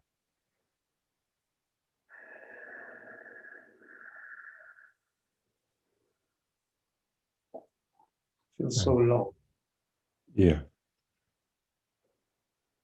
And you might have noticed in the first part, there was actually an open heart, but something locked a bit below that from my vision over here. And then when he released, open to the pain, it has a sort of a double edge to it, because there's certain grief for parts of the soul that are in those shadows. Is that right? Yeah, and especially these days, feeling that there's part of my ancestry is really a shadow. I have no information and no connection. Yeah. Very much one side of my ancestry, and the other is just a big shadow. I want to go there to Eastern Europe and just merge and be in those places and listen to those voices, because I need to reconnect with that part of my ancestry. Great. So you could see that this is a place where there's some shaking and locking in part of his sort of that soul history with the ancestors. And this is typical. This is where all of the really great work happens. You feel, my God, that's such power, incredible there. And there was like such shadows, but also, wow, something's calling. So now it was because at the same time it felt like a huge luminous cloak, like they were all blessing me, and at the same time, but I cannot really take that because I don't know what I'm just getting. It was a double message that I was getting. Yeah, that's where the sort of the unity of the soul has split. It's there in thousands of places for each of us. So let's come back to Coach then. And you can see that Dan's connection to nature is much more unbroken. His connection to the beauty of nature and all the different ways that you breathe that, you feel that, you envision that, you know that you're part of beautiful nature. And as you carry this really important intention of balance, come in your psyche to different parts of your ancestral. And so let yourself find the rhythms of nature, find the breath. I know Dan is really into music and singing and drumming. And so you might bring in any of your connections to music and nature to begin to open what needs to be healed, welcomed, integrated.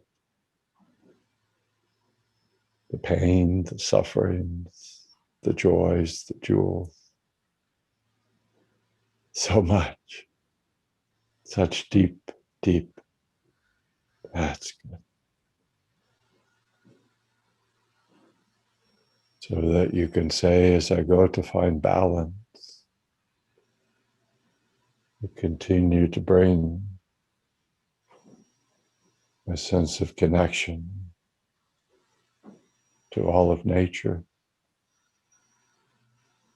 all of my ancestors. Every day I learn to honor, to integrate, to heal, to connect.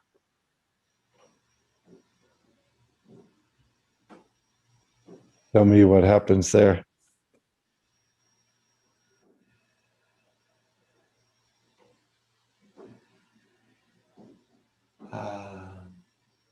I started to sense there's a lot of work to do there. Yeah. Like with my ancestors. Yeah. It has been in my mind all these days, but now it has become a complete body realization. I'm sensing it in my body. I'm sensing it in my legs and the back of my body. And at the same time, kind of I won't say voice, it's like a presence that's expressing without voice, we are here for you. I have a sense that we are here for you. Yeah. Great. And I'm just having goosebumps as I say that. So maybe we could do one last thing, which is just to ask yourself to have a sense in doing all this and all the shakiness or stops and starts, what would be the end state in terms of, in doing all this, what I really want to be arriving at, what I really would like to be able to do that in terms of my integration, my human soul, wholeness. What would be a movement of an opening to all of this?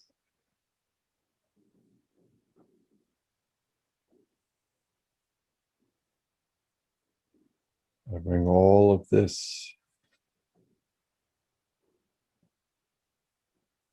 to create a new organization, a new wholeness.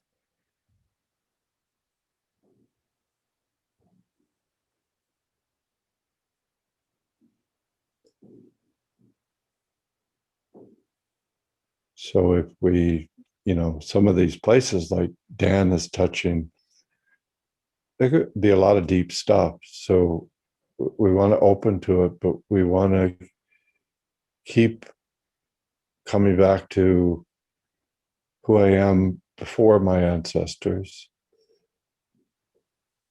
where I want to be as a result of healing the ancestors.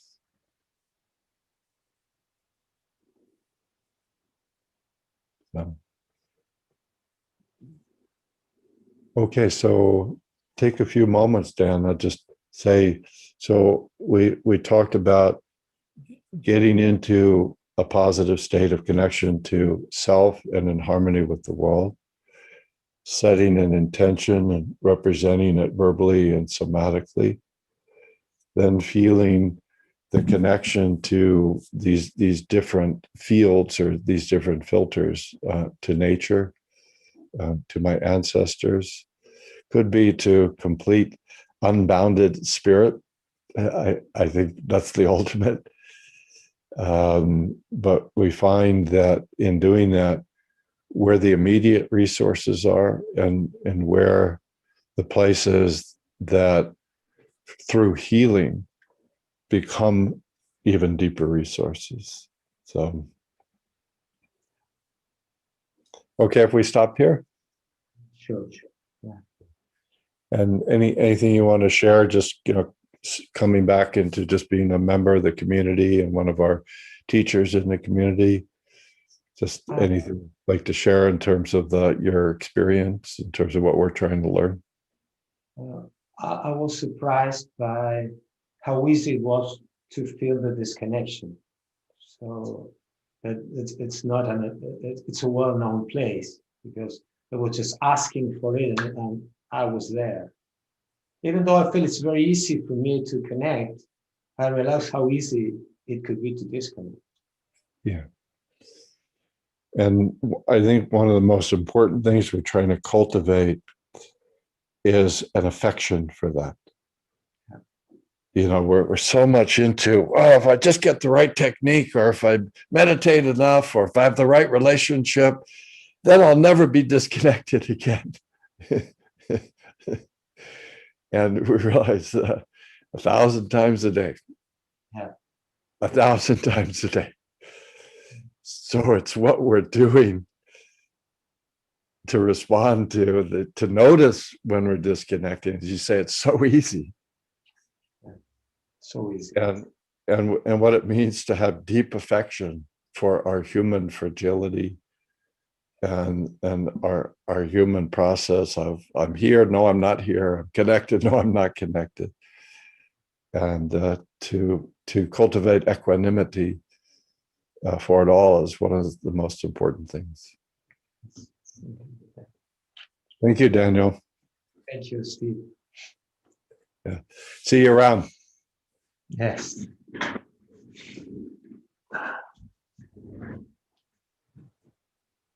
All right. So hopefully gives you a little bit of a sense of creative mind.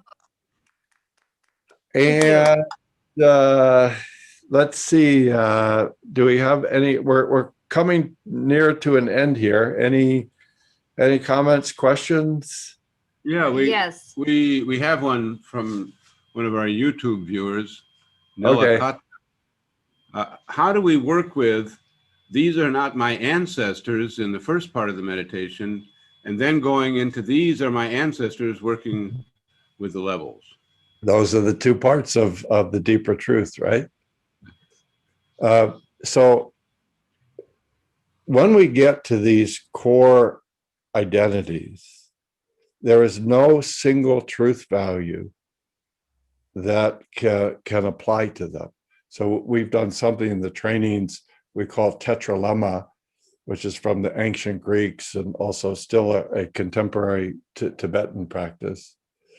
And in that, you realize that on the deepest issues of truth, there are these four directions of truth. And the important thing is to be able to hold them all and sensing at every moment, which one do you sort of give more attention to. So one of them is I am not my ancestors, and the complementary truth is I am my ancestors.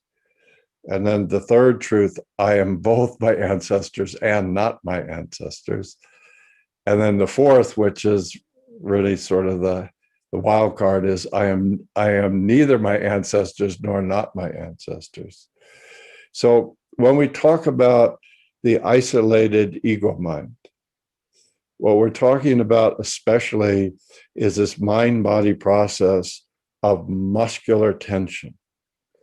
You know, and what that means is I take a single truth or a single frame and I lock into it. Okay.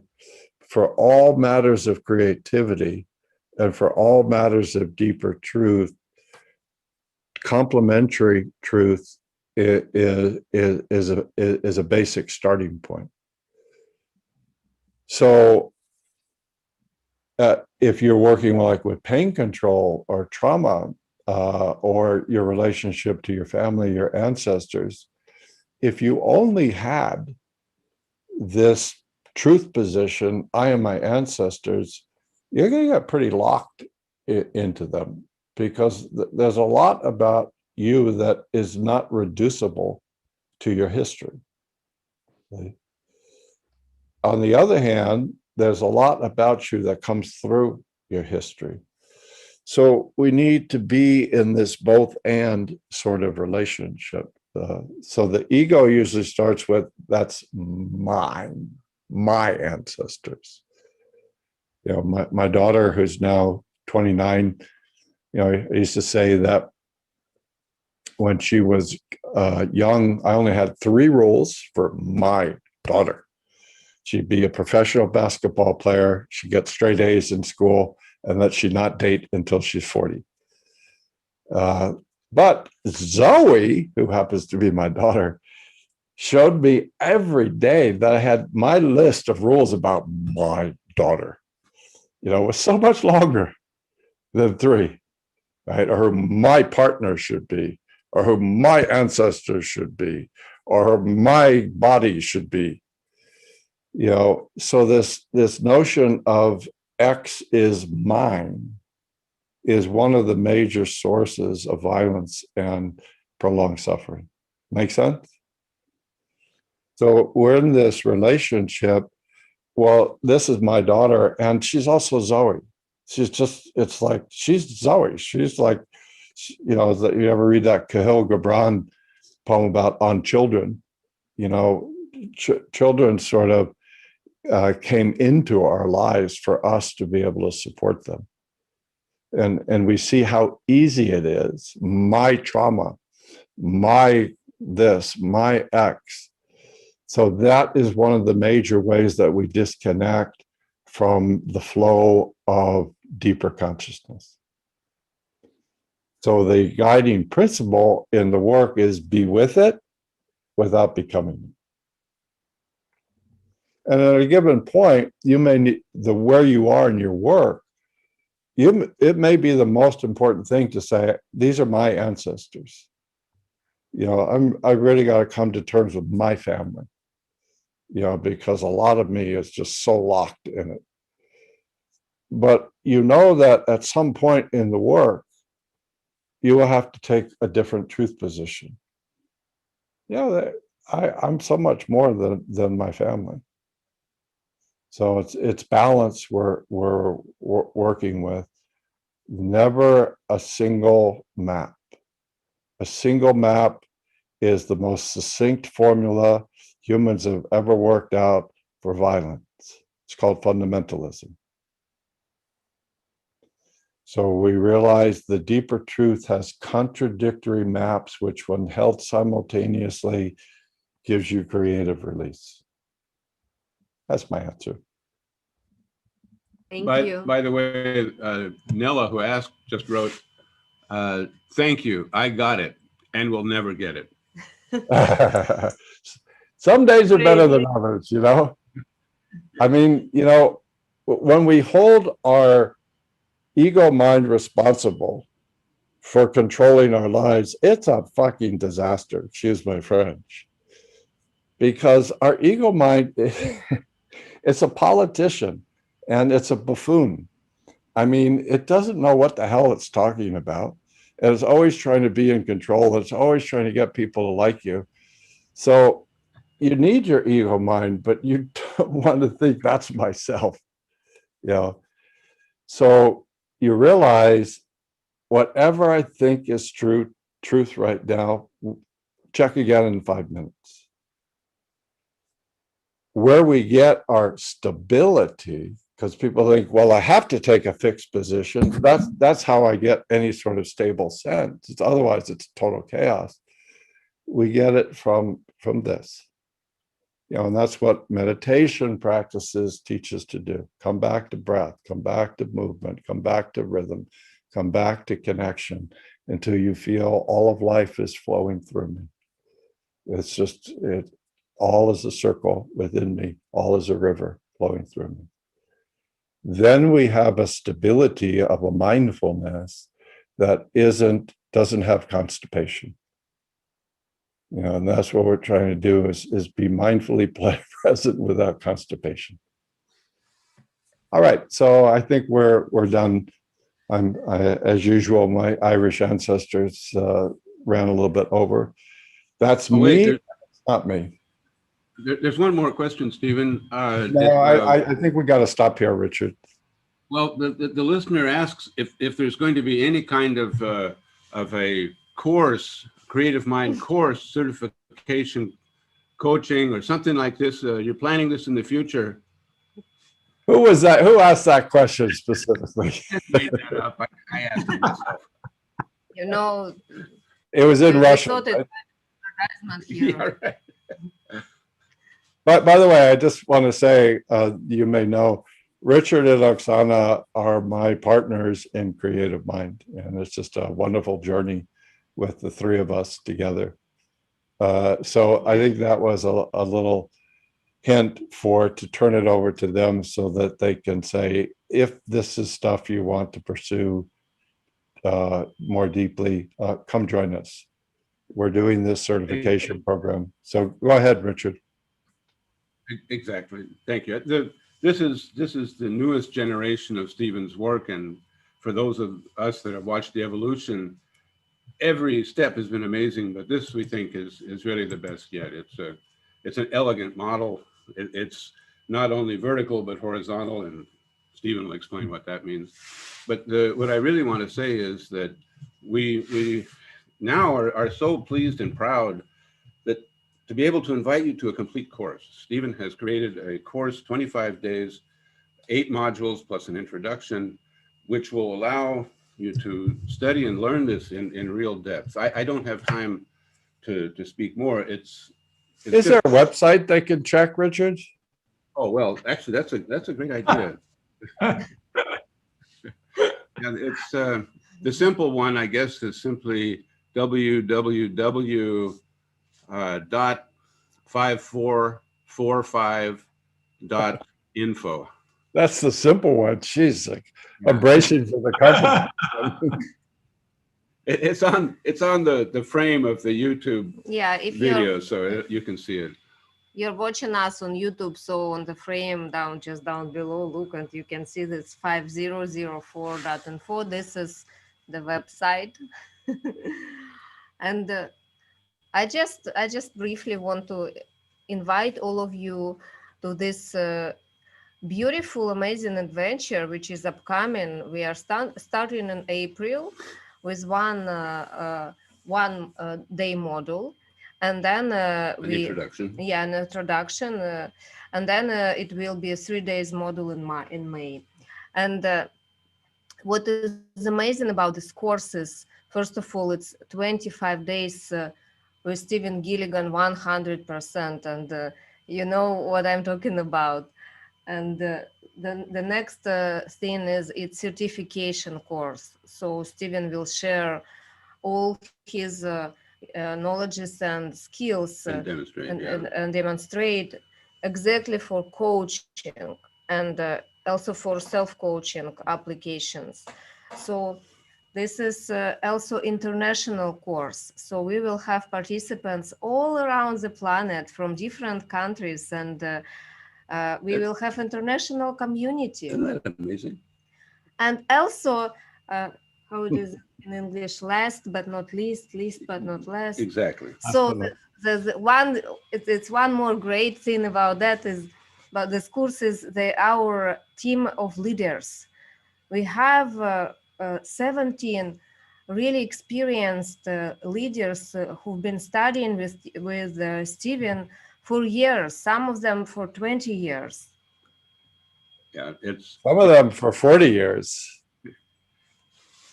That's all we have time to say now, but we really invite you to take a look, to really see what Stephen is offering, and then come and join us. This is going to be a great adventure.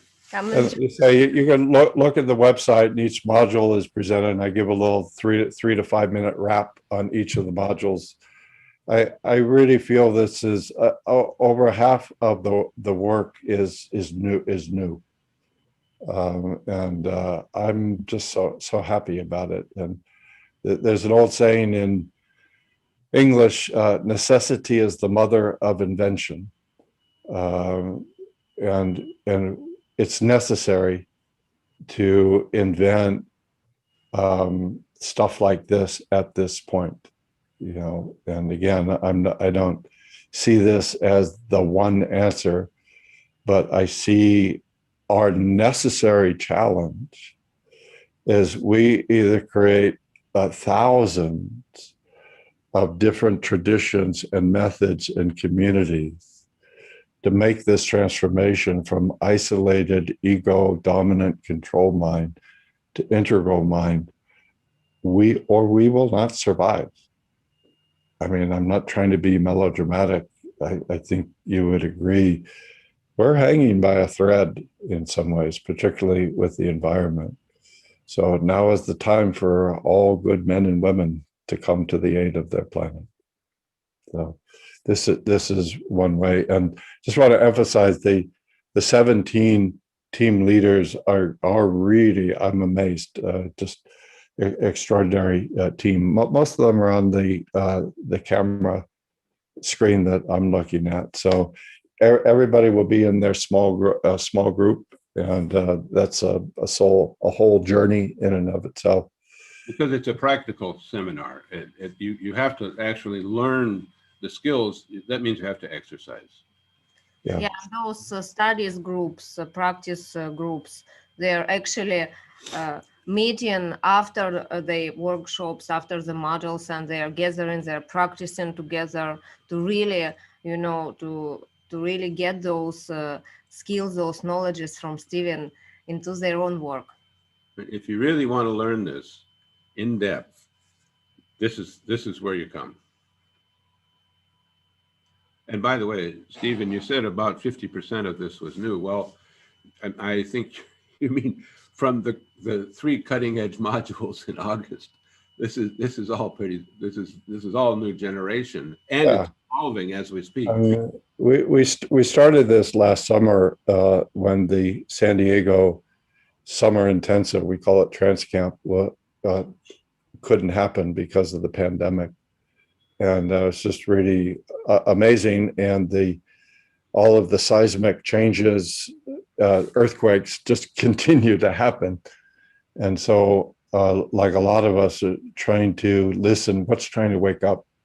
What's trying to wake up? And how can we be able to grow and be part of the midwifing team to allow this next great epic in the unfolding of consciousness. So thank you all very much. Special thanks to Richard and Oksana. They are the masterminds behind creating all this. They're amazing, huh? Thank you. Thank you, Stephen. Yeah. Thank you for It's a all pleasure. Yeah. So hope to see you. Take good care. Have a good Sunday. I guess it's near the end for most of you. It's midday here. A beautiful sunny summer day in my little beach town above San Diego. Turn on your microphones, guys. Let's say thank you to Stephen. Bye. Thank you. Thank you, Steve. Oh, gracias. Beautiful.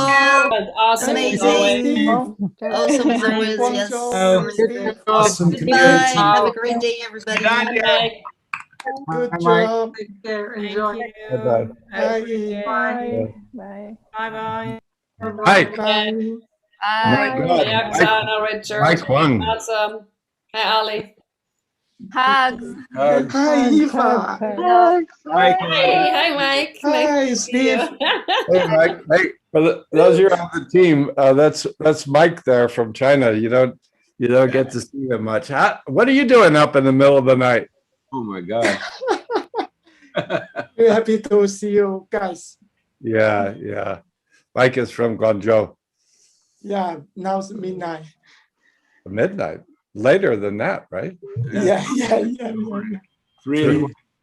Yeah. Ali's in Tokyo. You see, Takahito's here too. Huh? You see that, Mike? 2:25 a.m. Можно галерею? 5 a.m. Чтобы всех было Yeah. видно. Yeah. Thank you all guys so much. Bye, Steve. Thank you. Yeah. Bye. Dan. Thanks, Dan, for the great Bye-bye. demo. Thanks, Steve.